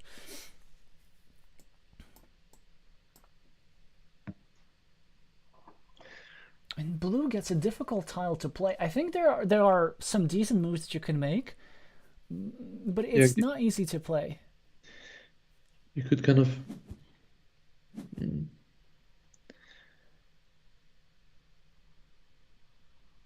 yeah, make it to like a triple. That's all. Yeah, that's all right. That's all right. I mean, it's definitely decent. Like worst case scenario, you just build a small city nearby. And this is also an okay move, but I think I like the shield more aggressively. Like it's so I think this is maybe the first. I don't want to say misstep. Yeah, probably it's a bit of a misstep by Yellow, because if you've been watching my channel long enough, then you know that I've been saying shielded tiles when you can use them for your own unshared completable cities. Sorry, unshared completable, and yeah, like this tile definitely goes over here, I think. And if blue ends up connecting to the city, it's fine because there will just be so many reconnection spots. I suppose that yellow is thinking that, well, okay, he's ahead by 20 on the scoreboard, so then he just wants to avoid that blue manages to finish, like overtake and finish the city, which was kind of undo his lead. Maybe that's the thought process. I think that's the thought process. I think maths doesn't support it, but I understand the thought process. Huge move here by yellow, now making blue's life quite difficult. So blue was actually doing not that bad, because even though blue was behind on the scoreboard, this Yeah, this is mini like battle is huge. It's yeah, +8, 7. which also could have been plus 15, but it's fine. No, +7. Yeah. Well, Yeah. this extra road. And also, now that blue completed this stuff, blue's probably no, blue's still in the game, I think. Although this will hurt. This won't hurt that much, but this 3-pointer will hurt a I little think bit. blue has to go for the forced 4 city tile and try and overtake that city at the bottom, just for content. Oh, for content it would be Yeah. great, but I don't think that. No, blue is not in desperation mode. Like blue can just start a city. It's a city cap. Yeah, but like start a city next to that city. No. No. But because then you're giving your opponent a blocking tile. Like if No, but yellow like gets just how the map looked right now, there weren't many places to put the quadruple city tile. there's one on the right. Yeah, just one. So like with a bit of luck, it was very much on the cards. Yeah, now Like the 4CCCC, just to explain to my viewers, CCCC is the quadruple city tile with the city on those sides. And there are sometimes situations where there's only one possible place, one legal place to put it on the map, and you just end up to have to do it, even if it helps your opponent. And sometimes, I've seen it very rarely, never in my games, but I've seen it sometimes, that actually people manage to set up in such a way that you force your opponent to place a tile that benefits you. But it's extremely rare and quite difficult to set up, and it's yeah, it's, and it's super fun. yeah, the thing is you have to set it up, and I think that this was like almost as good as a position that you could have gone for it, but that's just me. Now I think the chance is completely dead because there's so many open cities.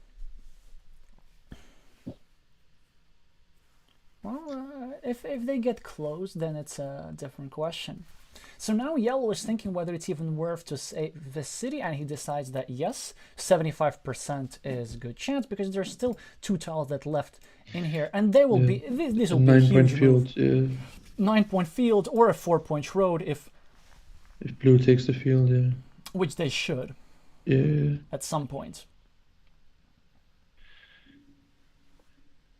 Yeah, but then again, it's also that blue has 3 or 4 meeples stuck right now. It's gonna come at a cost if he does do it.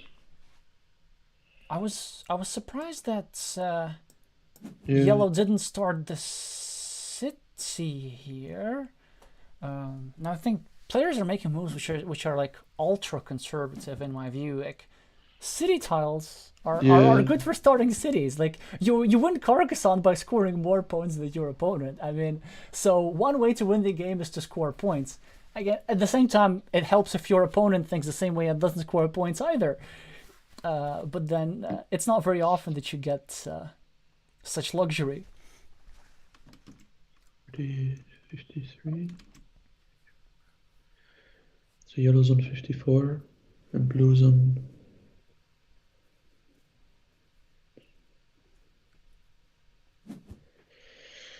Yeah, I wouldn't write blue off just yet. Oh no, absolutely not. And like, and also, Daniel Ayala, I mean, made some comebacks today in his previous round. It's like, for example, remember when what we were saying when he was playing with Bay Area Ruben, we are just both agreed that it's Green's games to lose. Well, Yeah, that's exactly what happened. it's probably the same here. It's yellow's game to lose.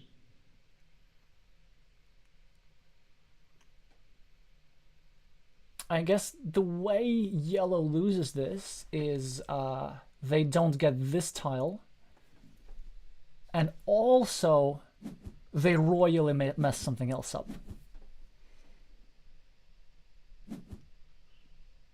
Or get like super Okay, so unlucky. I was gonna say now he has to take the field, but he can't. So Yeah, well, I guess 3 points never hurts. yeah, yeah. Well, actually, or it's kind of a must.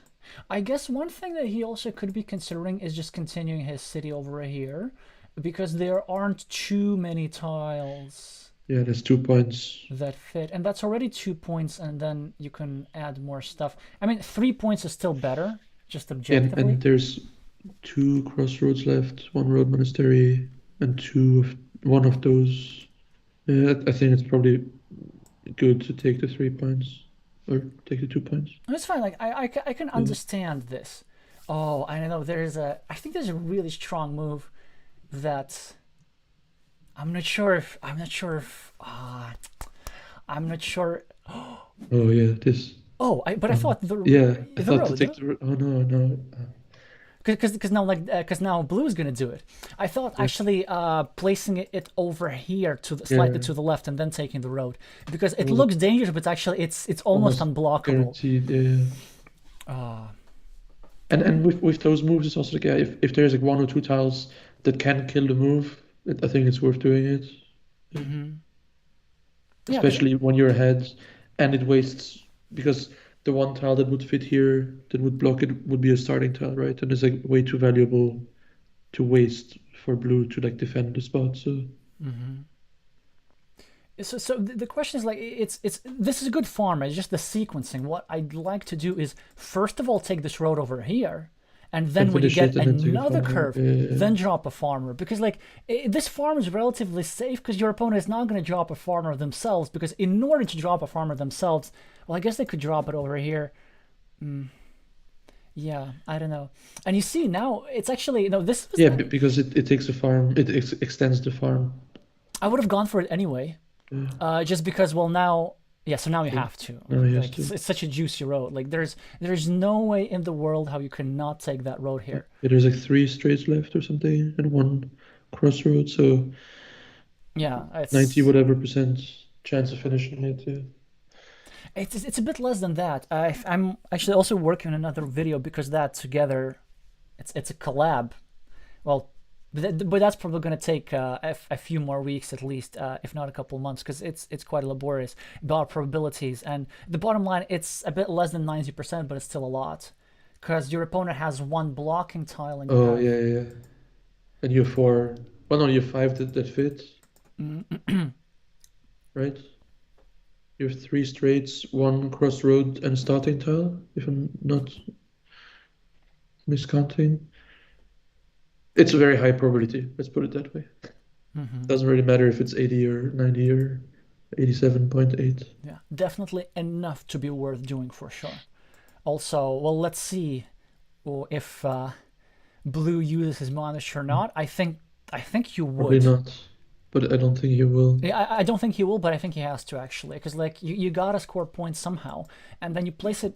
Yeah, but you Here. see, that's like I really do think that that's probably his biggest thing to work on. Let's say like you can really see the stats with the 11 scored monastery Yeah, but then points. like you could also argue that the first two monasteries he got, he meepled, and now they're stuck. No, no, So no, no. This one was unmeepled, and mm. also these are perfectly fine Yeah, monasteries. yeah, Like 16 or whatever. Well, it's not gonna be quite 16. It's 15 points for one meeple. For two meeples, it's kind of fine. And yeah. also, People place three meeples for three city farms. So yeah, exactly, yeah. And like, because like this farm looks great, but it's still like it's yeah. it's it's two cities. It's less than one of the monasteries. Yeah, Exactly, yeah. So this monastery actually had a really high chance of completion, also with extra value because look at that, one, yeah, two. There are two more crossroads remaining. So you take a straight line, you finish yeah. your road, you bring your monastery up to 6 points. Then you take one of those, you take 2 points over here, you take your monastery up to 7 points. These are like so efficient moves. Preaching to the choir. Yeah.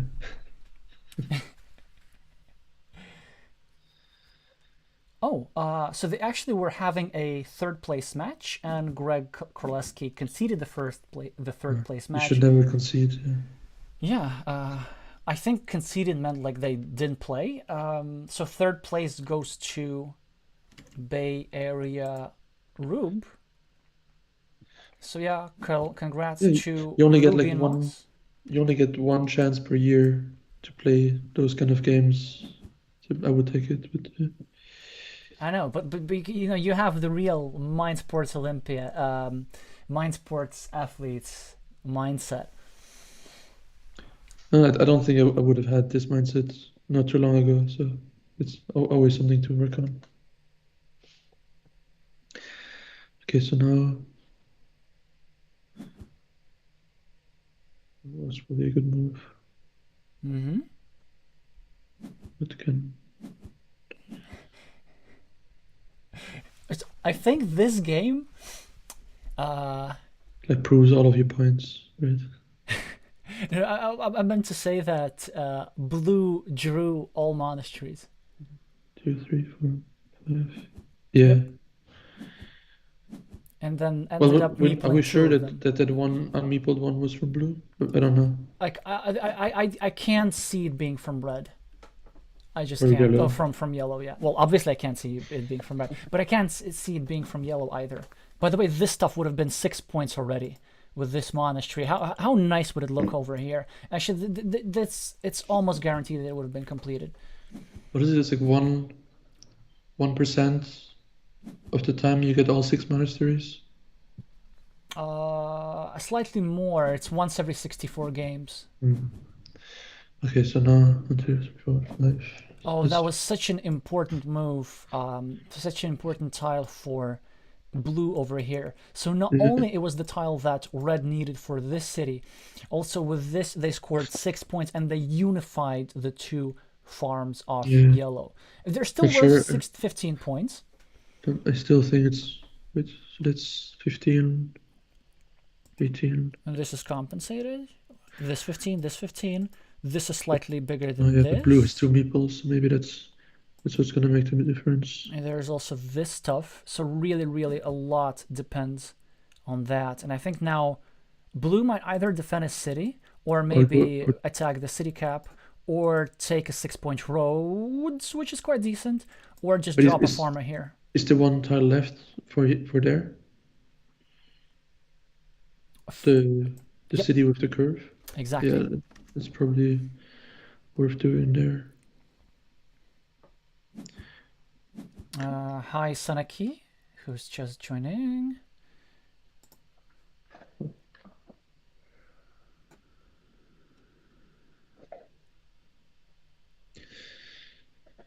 One, two, 60, 75.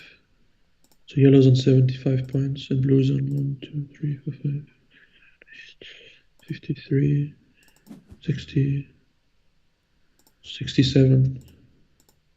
So blue's ahead by 8. No, yellow's ahead by 8. I'm I'm gonna take your word for it. Or something like that. Yellow's ahead by a little bit. Now did you take 1 point? Or But then if you take 1 point, yellow immediately grabs a 9 point farm on his next move. oh right, yeah. So it's a bit of an issue. You might want to consider just taking the farm outright, or you might want to continue. You might want to take that extra point, and then hope that yellow doesn't draw a road, and then you draw a road, and then you take that farm. Maybe you have to go for something like this just to maximize your efficiency. Yeah, probably take a minute or two to just count the points and make sure, because yeah, the game is essentially over. So maybe just in that number of tiles remaining. 1, 2, 3.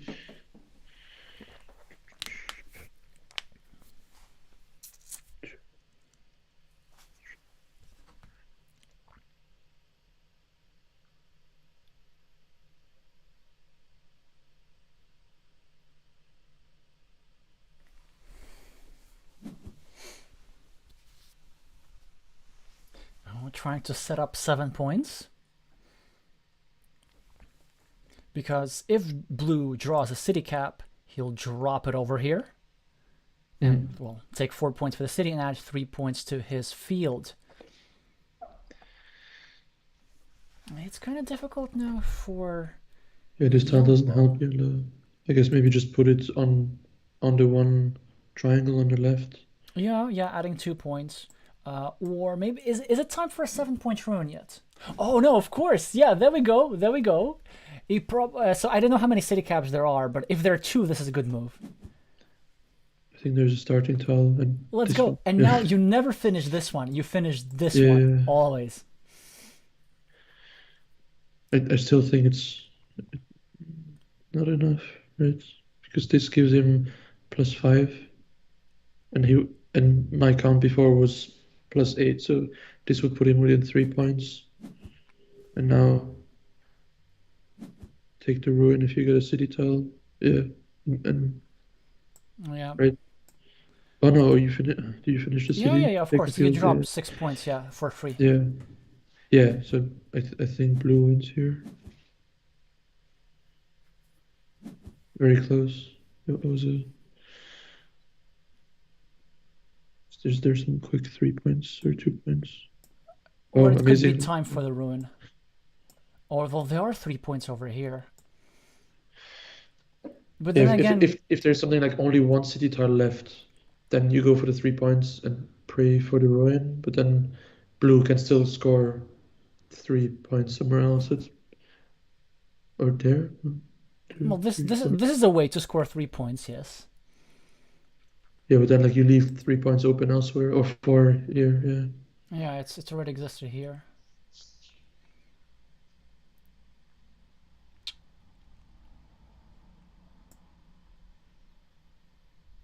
Yeah, so I think blue wins by like 4 or 5. Oh no, wait. If there's a city left, oh, it could be really close. If yellow gets the ruin. Oh. It's often the thing when you're not playing yourself, you don't care too much about there's like 1 or 2 difference. So I think it's extremely close if there's a city tile left. 1, 2, 3. 1, 2. Oh no, there is. Okay. There was a road tile, huh? So you can take 3 points.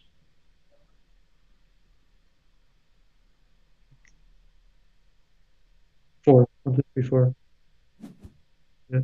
4, 4, and 4. Okay, so this was in the last exchange.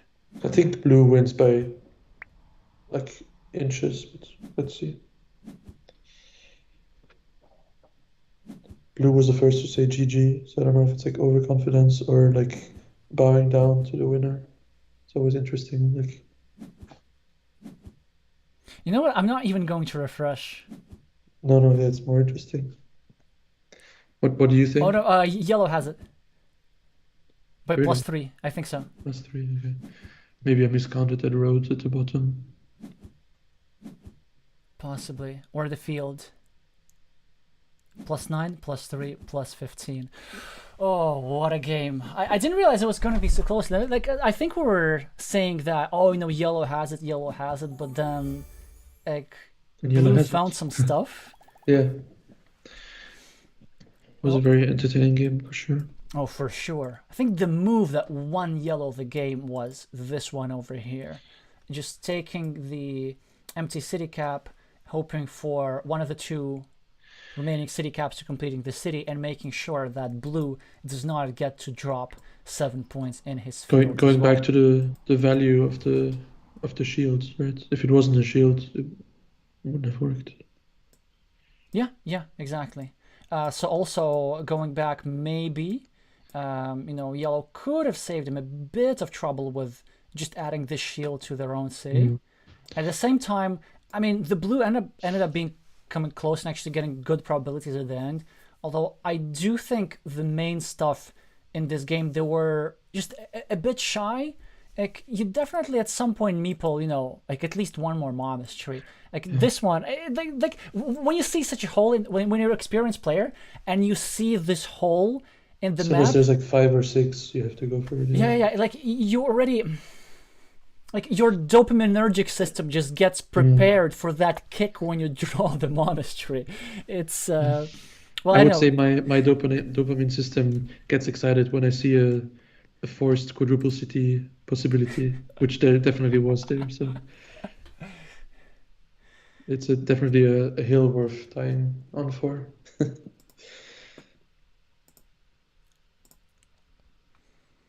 All right, let's go. So now we probably should be rooting for blue, just so that there's an extra game. I don't know, kind of after that 10-minute break, I'm not as tired anymore. Oh, okay, critical tile. Oh man, like why do I keep forgetting removing stuff from my screen? What did you remove? Oh, I was just having a little graphic of. Remember the tile that yellow needed for the little city, the city cap of the Oh, road? I just oh, had it yeah. on screen. Yeah.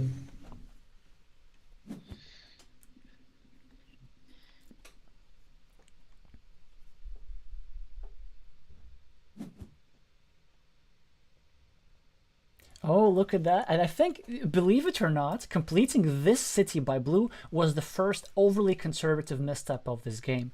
Generally, you want to, just wait for my next video and you'll see why.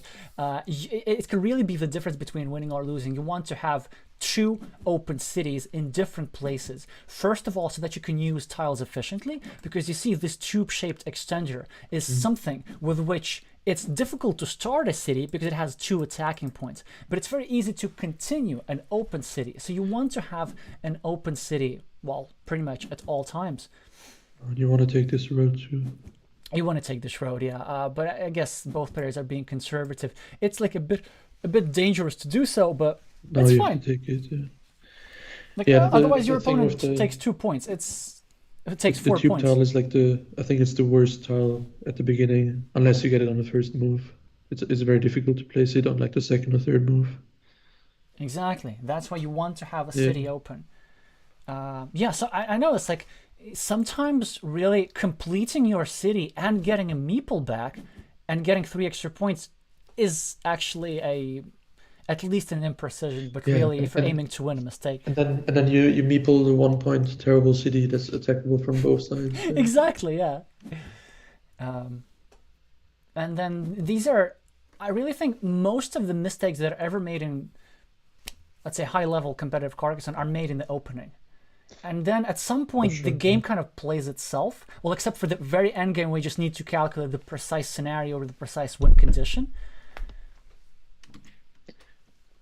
Yeah, it's probably like the first 5 moves and the last 5 moves is what generally makes a difference. Yeah.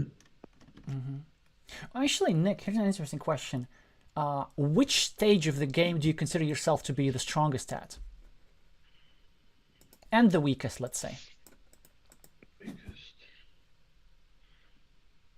Um, But I'm interested about more in the strongest stuff. Like, no need to be humble.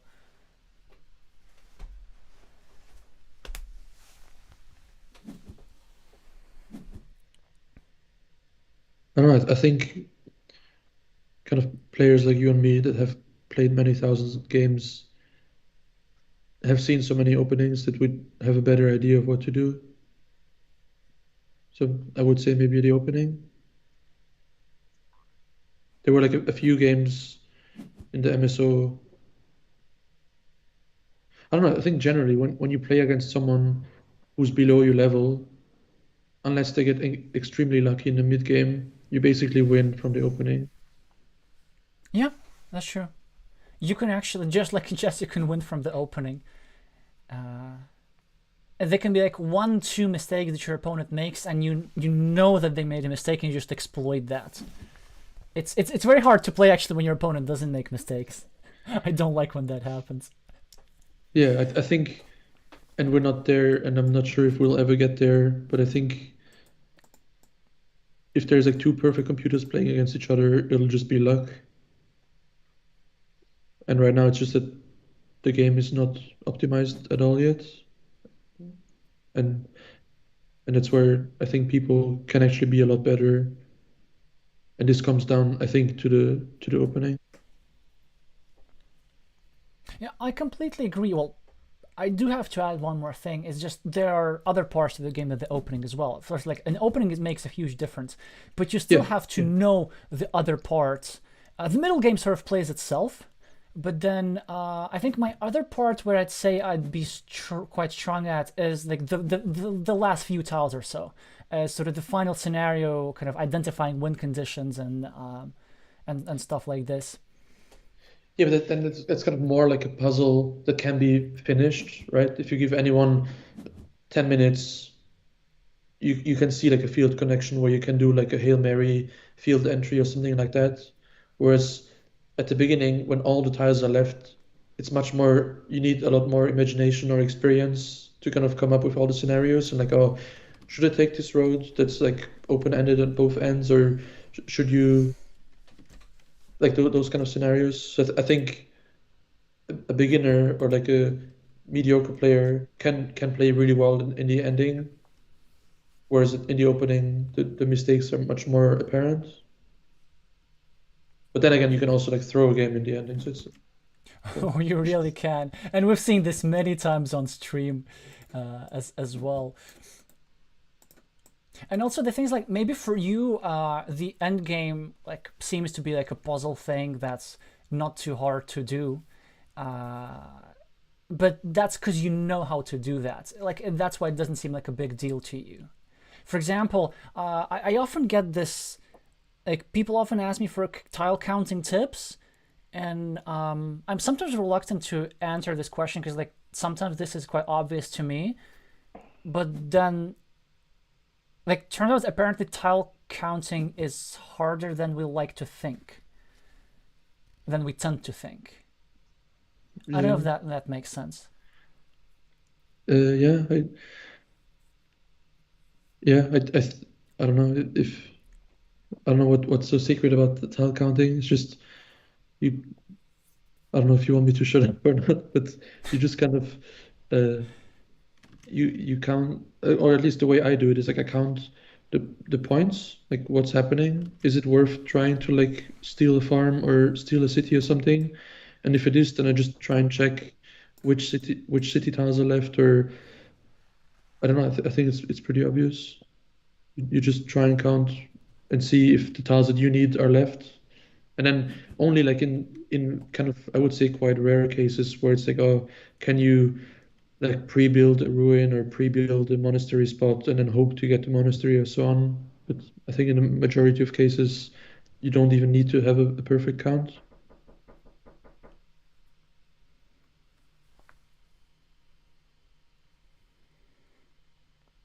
Yeah, that's actually a good point. I mean, you don't need a perfect count, I guess, unless you have the very end of the game. I do like to have a perfect counter as far as possible when just considering small decisions such as, do I want to start a 4-point ring road or not? And probably I would want to know the exact number of curves for it to happen just to estimate my chances, or like this Yeah, and but this it tile doesn't where it do I doesn't need take it. too long to count how many of the 20 curves are remaining, or how many of the however many uh, crossroads are left. Well, it may seem so, but actually it does require a bit of visualization and some experience. And Yeah, yeah, there's no denying that. you do see like even very strong players miscount sometimes. Such as myself. Yeah. Yeah, I was trying to like refer to it not explicitly, but well, okay, that was basically okay. I'll try not to reveal too much information, but so Nick won the Mind Sports Olympiad. You had 8 out of 9, right? Yes, And I think the one game you lost was due to a miscount. Is that right? it was. Yeah. So I'm just going to remind you so that it haunts you. Not the 8 wins, just the one loss. No, but that's also the thing that I was happy to be able. It was probably like the worst move I've ever made in my like thousands of games of Carcassonne in my second game of the tournament, and I didn't let it get me down, so I don't really care. Again, I really like how you're going further and further with this like sports mentality. That's so cool. I think I've been watching a lot of chess, and like what's his name, Hikaru Nakamura. He always says like, "Oh, I don't care," and I think it's very healthy. It's okay, you just play, and if you make a mistake, then everyone makes a mistake every now and then. Not the end of the world. And every mistake you just learn out of it, right?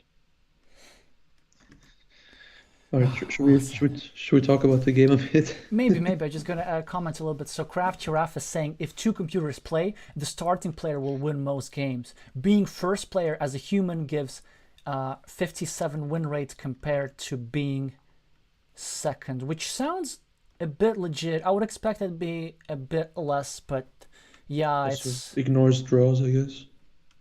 yeah, but the draws are very rare. In any case, it probably ignores draws, But and it's very what's similar to what's the the advantage source? that white has over black. Right. So you said game. Actually, the game's pretty developing very slow. Nothing's clear. Well, I guess blue has the advantage just because of the points and the better monastery. All right, Daniel Ayala's Meeple monasteries for now. Look at that, and it's working for him. Um, Yellow has a city that's kind of hard to finish, and that's why he just opted to not bother. Oh, and Farmer. Like in this situation, always Farmer goes here, I think. Yeah, because now whenever it gets finished, oh yeah. It's a 9 point The, field, yeah. It's yeah, but now that one city, uh, maybe it could have been a better idea to finish the other city. Kind of what you were saying, to always have two cities going, and that one city on the northwest wasn't like being attacked or anything. wow. I see the purpose of this move. So the purpose of this move was that yellow did not want blue to be able to connect to the city through the bottom, leaving this lonely meeple stranded. And I think Yeah, now, actually, yellow has a really strong move.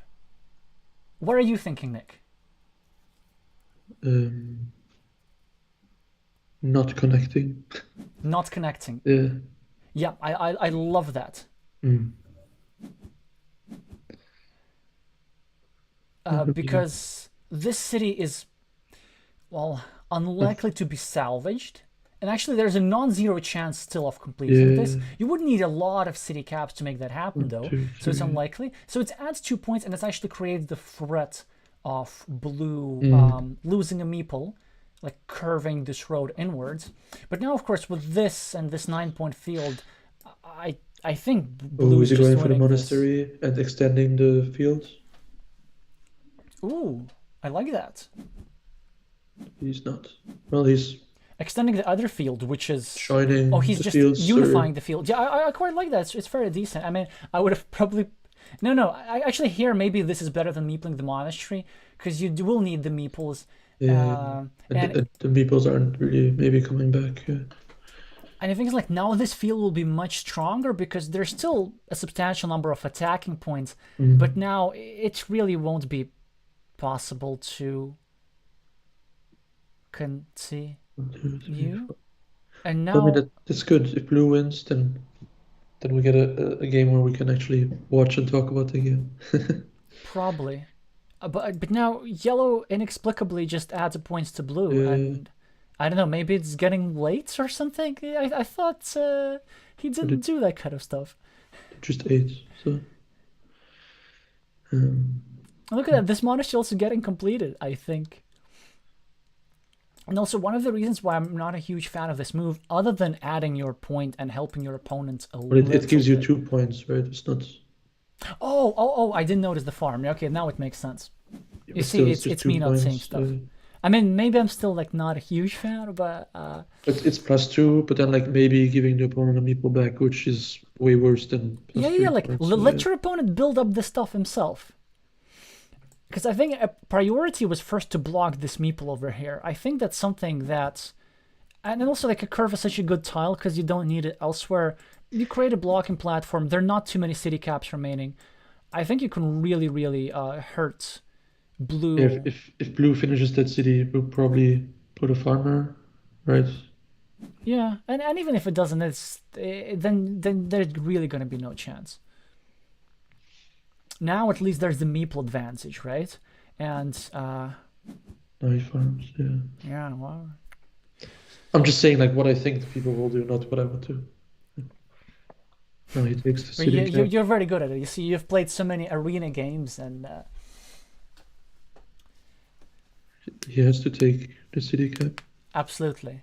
I guess I think what he's Well, doing and what he should do, like actually at this stage of the game, always I count the number of city caps, yeah. unless I already have it in my head, which I like to do as well.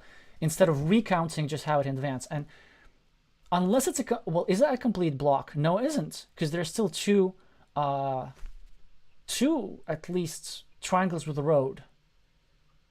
I think there's like 2 or 3 city caps left, so yeah, I would have gone for it. Yeah, always. It's just so essential to get these 8 points. I'm Or yeah, but not.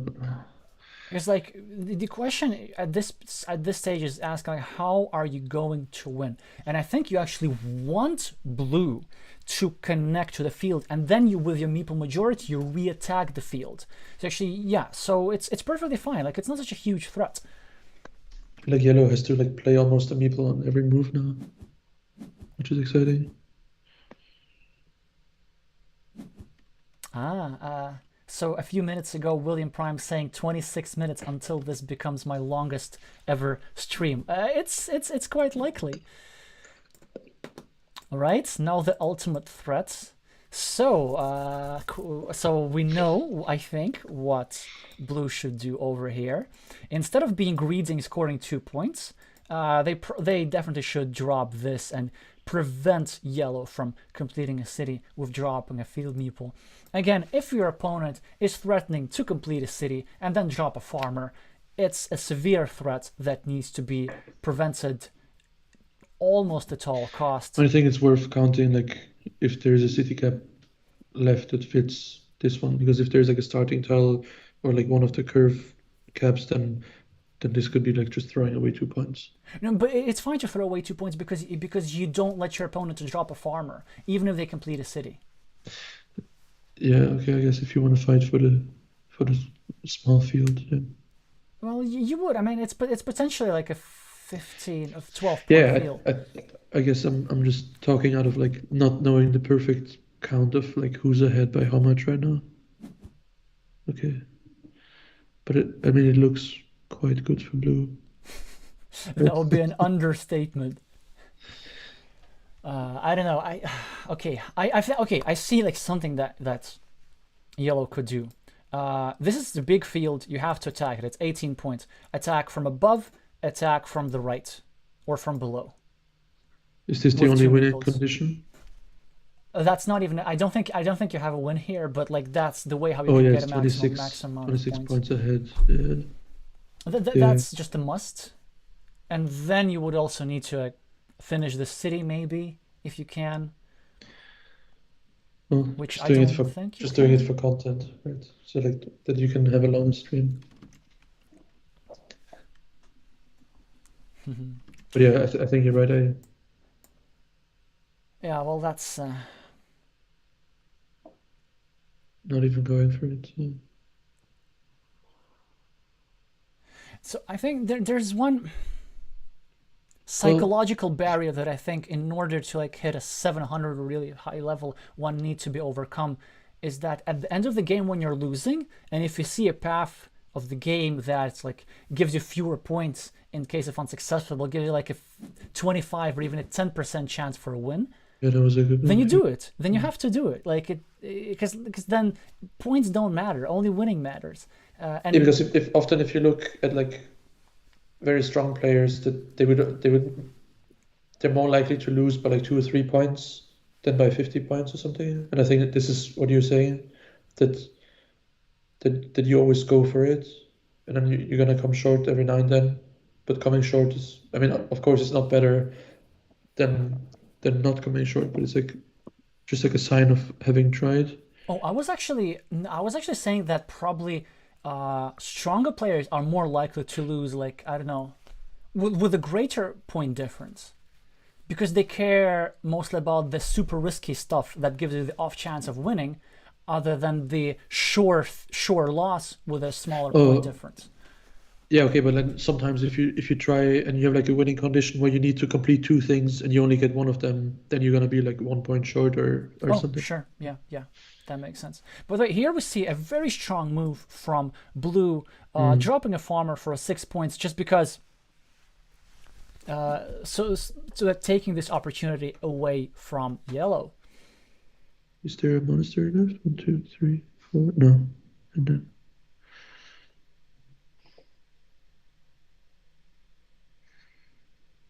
So this seems to be actually blue's strength, like some prophylactic moves in the endgame. And this could be part of the psychological thing because we've seen that Daniel Ayala here is not a greedy player at all. By the way, as predicted, completed a field connection. So, like for him, these moves where you use oh a no, remember crossroads come naturally. in the last game where he like completely destroyed one player and then stole the roads. That I don't know. I thought that that was quite greedy there, but Oh, that maybe it was was just just having fun. showing That was off. just having Yeah, fun. yeah. This one, I would do that too. I would do that too. But I meant like in the situation where you have, like a 95% chance of winning and you make it Mm. 100. Yeah, yeah. But you see, for me, actually, even though I said before Daniel played it, like I said, that this is the correct move and you have to do that, for me, psychologically, it's still a bit difficult. Whenever it's a scoring tile, in order to play the correct move, I need to overcome something in me. Like, part of me will feel really uncomfortable about not taking the 2 points. I guess it's just like the little dopamine kick that you get from quickly getting points and getting a meeple back. It's just so powerful. I don't know. Well, Yeah, but it's not. Yeah, I think you should stay away from recipes and just like assess each moment on their own, yeah. and not kind of say like, oh, if you can take 2 points, you always take it. Like, it always. Oh wow, Oh, that's 110, true. Yeah. 68. It's just like I very often say that is because like the majority of the time, let's say if you like if you take a crossroads at a random point in the game, and you ask like what's the correct move, most of the time the answer will be taking 2 points. Like objectively, it's not all the time, and you also need to Yeah, yeah. recognize It's when like that's the case. 80% or whatever of the time. Yeah. So yeah, I'm not trying to like offer any recipes. Congratulations to the Daniel Ayala over here with a convincing win. I'd say real deserved win. I think he actually played really well. And you know why he won? Because finally he took it upon himself and he meepled the monastery. That's why. So, and last game he didn't meeple monastery, and that's why he lost. You see, Carcassonne is simple. It's just like meeple monasteries, guys. All right, the decider for the title. We're gonna see it from the very first move. Let's go.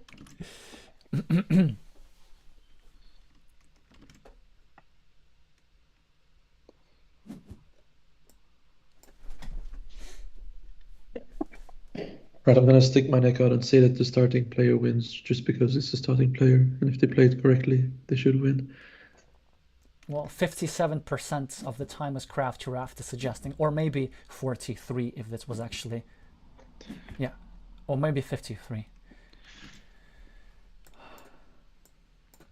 Well, both players so far are playing excellently. Now this is a place where you have two decent moves. This is fine. I prefer the other one. Yeah. But this is definitely fine. This one's not. This one's a mistake for sure. I can explain a little bit later, but it doesn't lose you the game, but it takes away equity points.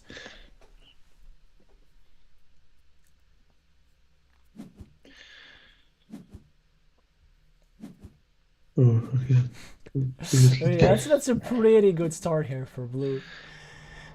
Well, not bad. No, not bad here for yellow's also yellow either. Yeah. Both opponents exchanging good tiles here. And how would you do? You place it on the opponent's interesting city, place facing outwards.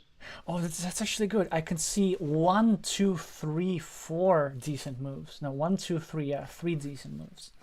One is you could simply join your cities, facing it away. Yeah, but this is good. This is good.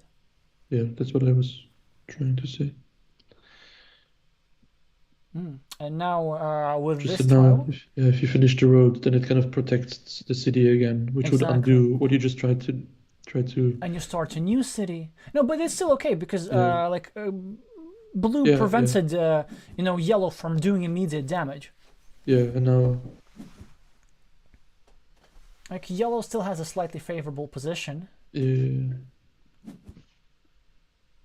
Just finishing a city, which he can do because he has one other open city. And now you see at this stage of the game, like many moves will come sort of naturally. yeah. Once you get out of the awkward position where there are actually a lot of times in the opening when you can try and get like forced moves or like forced discards. So like if you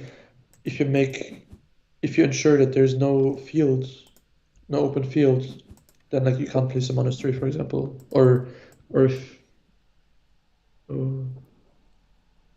probably have to finish that city, right? Yeah, you would have to. You don't want it to get eaten up. You could also connect. Actually connecting is not bad. Like here. Yeah, I guess because he's one meeple ahead. Yeah.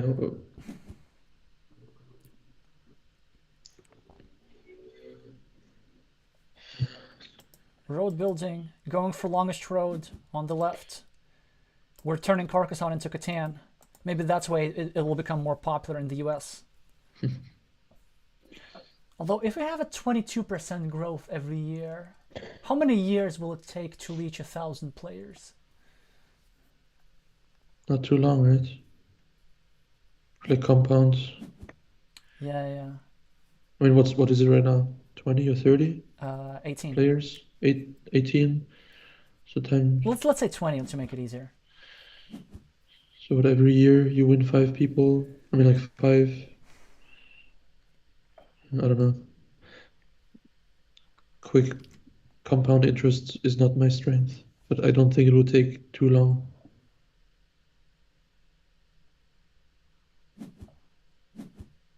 Oh, look at that! So Daniel is apparently stream sniping. I think that's the term. Yeah, because like starting a second city when he has a city open. I actually quite like this move. Oh yeah.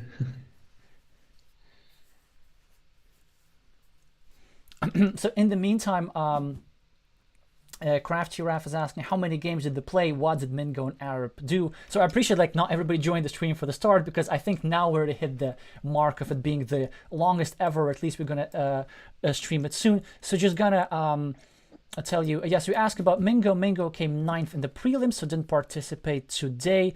Arab lost in the quarterfinals against Greg Kroleski, and the other quarterfinals results are David Lee won DKL 116 won against Zach Bell. Michael Johnson lost to Daniel Ayala.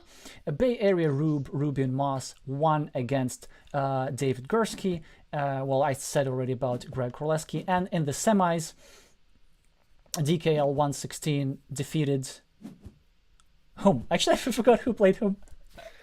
Greg Kroleski and Daniel Ayala defeated Bay Area Rube. I think that was the situation. Things are really turning Blue's way here. Because like these, see how powerful shields are? This shield, 8-point city. This shield, 8-point city.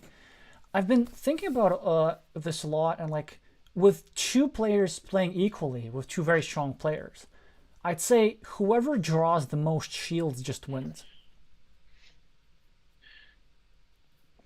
Assuming equal monasteries, sure. Assuming equal monasteries. Or I guess like you could... I'm not sure how to do this, but I think you could define the point value of a tile. And then you just count up the total point value that the opponents have extracted over the course of the game. And then you would predict that with best play, the person who drew more combined value of tiles, that person should win. So like now, for example, I think there's only one correct move here. There are three reasonable moves, that there's one really strong move, and that's not it. That was a better monastery spot. Yeah, like at the very center of the board, right? Exactly, right over here. Because it's so powerful, it's virtually unblockable. It pre-builds a 4-point road next to your monastery, which is exactly what you want to have. And then also you get to continue your monastery with triangles, which continue your ruin anyway. So that actually would have been a super efficient build-up. Yeah, there's 7 straight roads left. 1, 2, 6. Yeah. So. By the way, if you want to know how to build up monasteries efficiently, I suggest that you analyze games by the Japanese player with the screen name Kithara, who unfortunately remains anonymous for now. He's like very good at building up monasteries, and that's really where I think a lot of the Carcassonne skill comes. So you don't just add any tiles to get 1 extra monastery points, but you set up to have, a 4-point road, a 3-point road, a 4-point city next to your monastery, and that's how you win the game. That said, doesn't look like it's gonna matter here, and you see, triangle would fit here excellently. It would have been a like +3 move. Oh, that would be so okay. This will still be okay.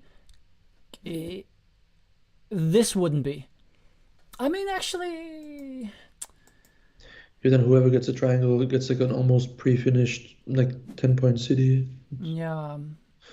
I mean, but this is a shield. Shields go in your cities. Yeah. Like I can't imagine anything. Just anything else really.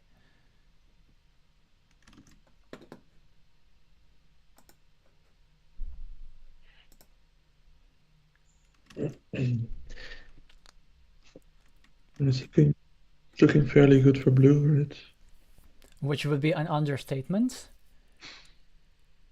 But then blue has shown that he is able to do comebacks, but can yellow do that?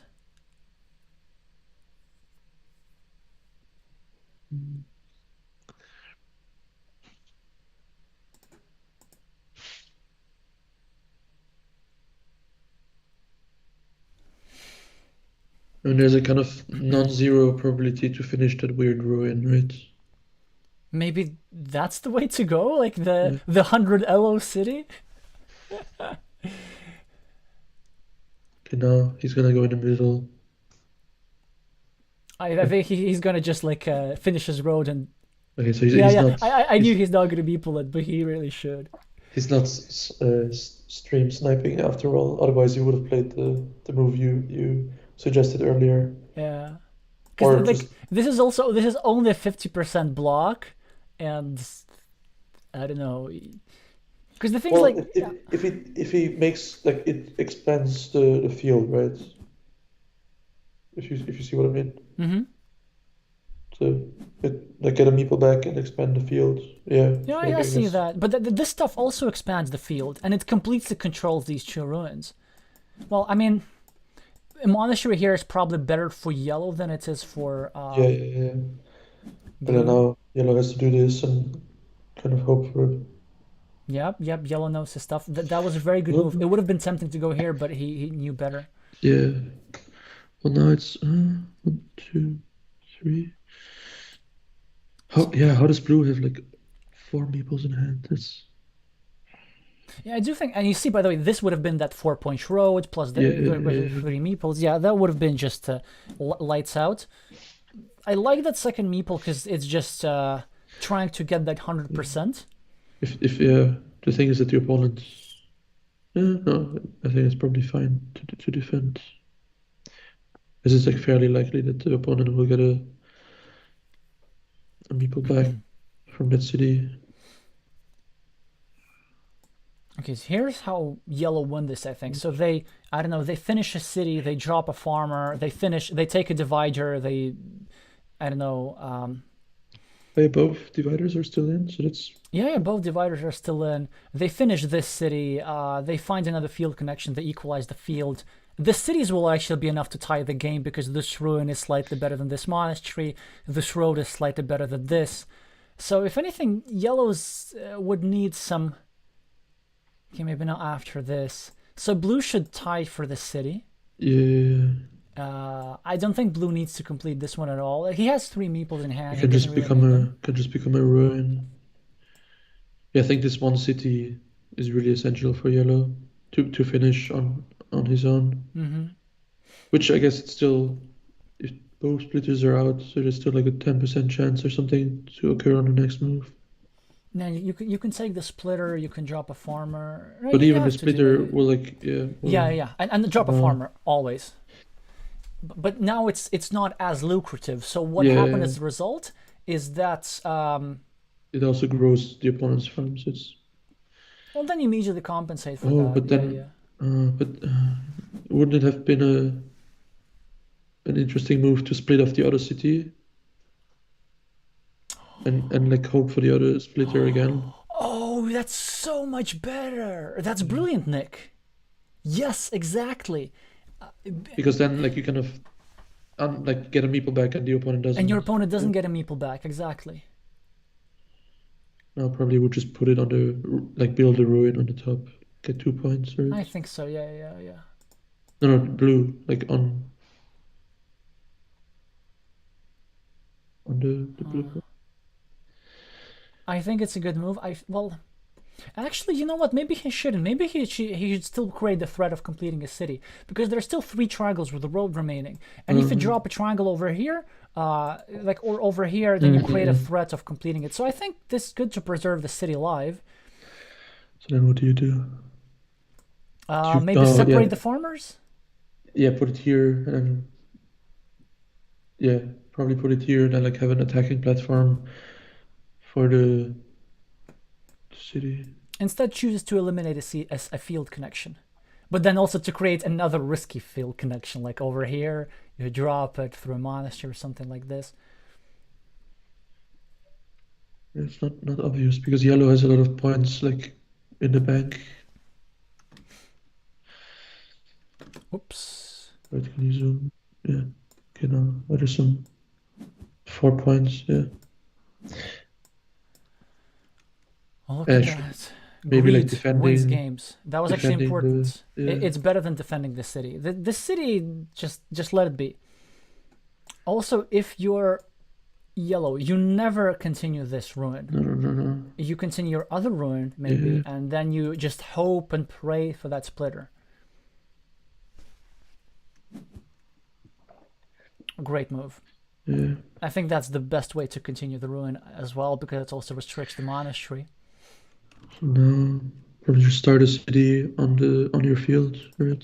To the east. Like on the road monastery. Oh, by the way, I think I don't know why I've been like so DKL David Lee. I've been calling like Daniel for the Daniel Lee for their last few hours. Sorry about that. It's not my fault. I have a friend whose name is Daniel Lee actually. So I said, Oh, so it's not Daniel versus Daniel. yeah, it's Daniel versus David. I could have used their first names all the time.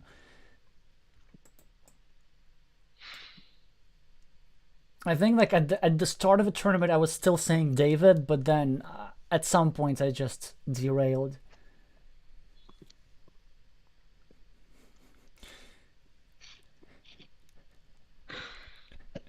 I hope he doesn't watch the stream.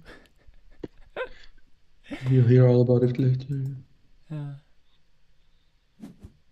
I mean, I do it. If I do it with colors, I have to do it with names. That just makes it fair, right?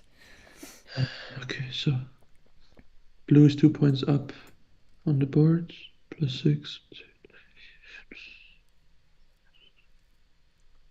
It's actually is it fairly even, or am I hallucinating? I think yellow can very much win this still. So if you're yellow, do you block here?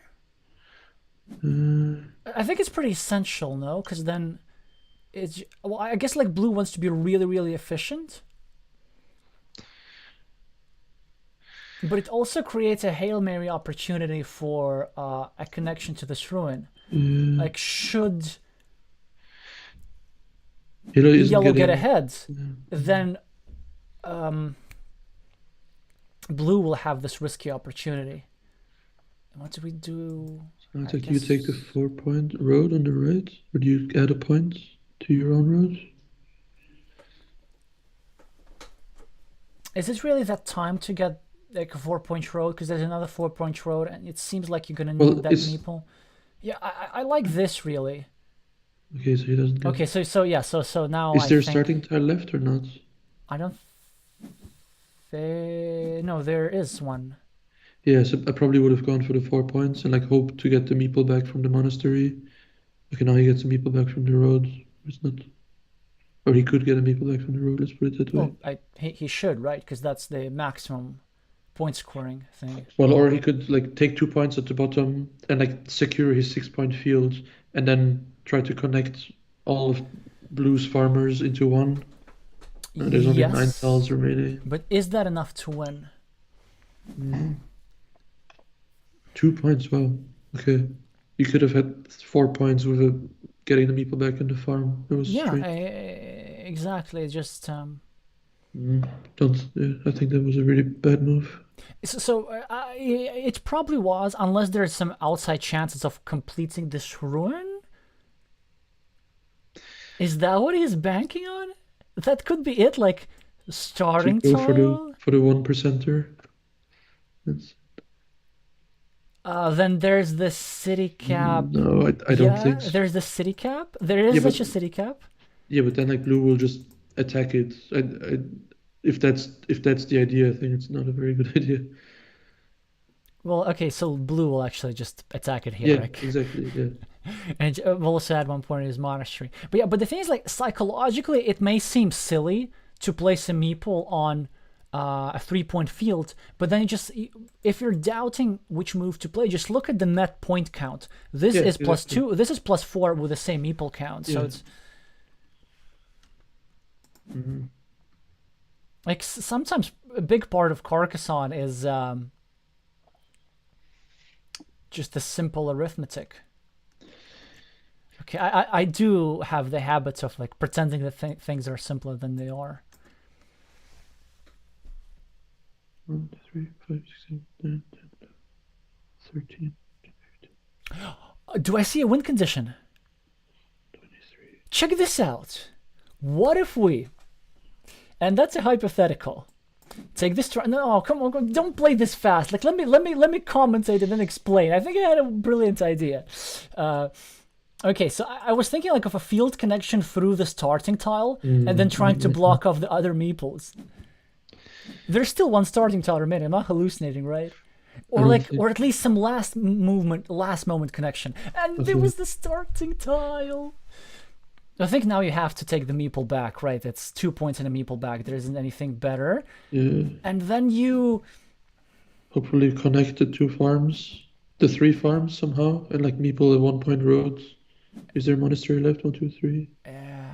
Or do you just connect to the farm yourself? That's the thing. Like, there's a connection spot right here, and then you could just drop a farmer, and then if there's only one road remaining, you join over here, and then the other one stay with 6 points. That would be...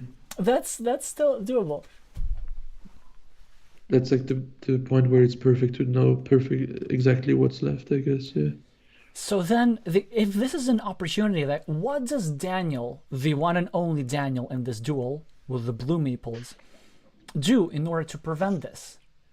Do they just drop a 4th farmer over here on the right? Does that secure I think the this game? this is like one of those moments where you throw away a move and place a 0-point farmer. It's a 3-point farmer. That's even better. Yeah, but like if it gets connected, it has the potential of being 0 points. Oh yeah, exactly. Just because like your component cannot connect them all. I mean, not knowing the perfect tile count, I think that's what I would be doing. Instead, he just goes for the max points, assuming that. Oh, so now if yellow's enough. watching, or if yellow's... do you think he's... Yeah, now, I mean, he has 5 minutes. He should count what's left and count the points. And if this is the... I think it's somewhat likely that this might be the only chance to win the game. 1, 2, 3... Yeah, it's probably like if there's a remote tile sequence that works, you probably just drop a farmer on the right, and then you either like induce your opponent to connect, or you connect yourself. Really more points to be had anywhere else anyway. You could have 4 points if you like. Okay, so he goes for it, and now. Oh. Yeah, that's the thing. Yeah. And now, does this force blue into connecting his own farms? 1, 2, 3, 4, 5, 6, 7, 8, 9. There are no curves remaining. I think what blue can do is just simply block this off. 1, 2, 3, There's 1 4, cross 5, left. 6, 7, 8. There's 1 crossroad left, I think. Yeah. Maybe we should put... Next time you should put a delay. Otherwise, like if they're watching and we're doing the counting for them. No, I think it's just very hard to watch as you're playing.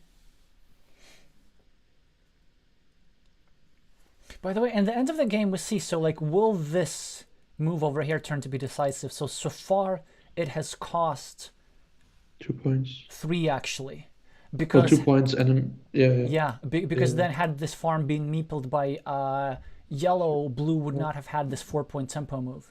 Yeah, okay, so he chose to connect.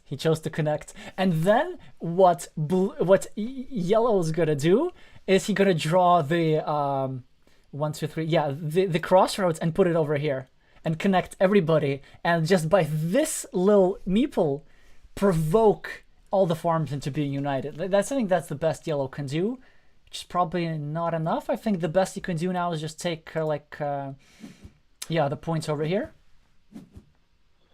Yeah, I think maybe the last triangle with circle. Okay, so that was oh, and now they're gonna bring in they're gonna bring in the poor blue guy, the poor yellow guy. There. Yeah. At least they should, because that gives him a net 5 points.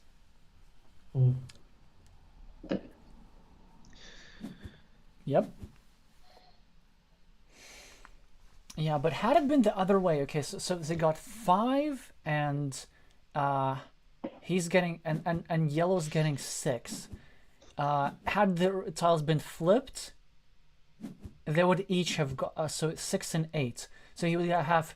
So if yellow were luckier, he would have gotten 3 more net points, and if had he not made this mistake, he would have gotten 3 more points. So I think yellow objective could have gotten like only 6 points more in the end game. Let's see if that would have mattered.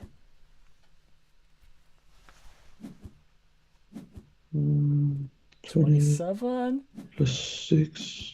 Yeah, it would have mattered. Oh yeah, that was decisive. Yeah, that's a shame. Oh, that was decisive. Double question mark. Maybe. Well, okay, so it's minus In minus hindsight. 9. Yeah. No, I don't think that was decisive. It was nearly decisive. It was super close. It was super close. I mean, then it's also the thing, like, what if you just get the meeple back and don't farm, and then you have an extra meeple to take, like, those 4 points from the road on Yeah, on actually, the Sunday. yes. That's also that's probably even better because then you also like you can create like some field connection threats. In some scenarios, you can even create a threat Yeah, and to then it also overtake. defends. Yeah.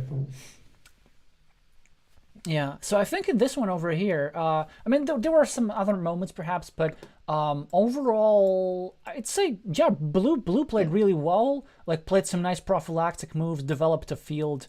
Of course, drew some shielded tiles, but then so did the yellow at the end of the game. Managed to come back with a game with the city, then freeing his meeple over here as well. Like overall, fairly balanced, fairly enjoyable game, and we gotta congratulate the new American champion from Mexico, who will represent the country in Essen, probably at the World Championship. Okay, I hope it was worth the 4 hours and 16 minutes of your time. Oh, Well, in France, you say when you like it, you don't count. So yeah. I don't know what else to say. Don't forget to meeple the like button before you leave. And okay, I liked it. it was a lot of fun. It was a lot of fun Some good indeed. games, some good blunders. Well, actually, less so towards the finals as it should be. Yeah, congratulations to Daniel and also actually to David for putting a really great performance in his Coming out first of the year. blue. Yeah. Some really Or- strong moves, especially in the earlier matches. Yeah, and well done to Daniel to like recover from that one meeple. What was it? The farmer that went nowhere. And sometimes these mistakes really drag you down, and it's like, oh no, I've made such a big mistake. This is it for me today. But then to not let it affect, I think that's a good quality. Yeah. Yeah. It's even harder to implement when like streamers focus on that for like 5 minutes after the game's going on, rather than like focusing on all the good moves that you do. Oh, remember that farmer. Yeah, well, I mean, if you're not stream sniping, it shouldn't affect you, right? Hopefully. Maybe that's like some insurance that you can do against stream sniping. You just be, I know, very irritating in your comments that any effects that you can get from stream sniping is countered by the psychological counter effects. I don't know. We should just like start miscounting all the tiles and all the points. Oh, right, Daniel Ayala here is in the chat. So, well, I'll hope you have fun watching the 4-hour footage. Yeah.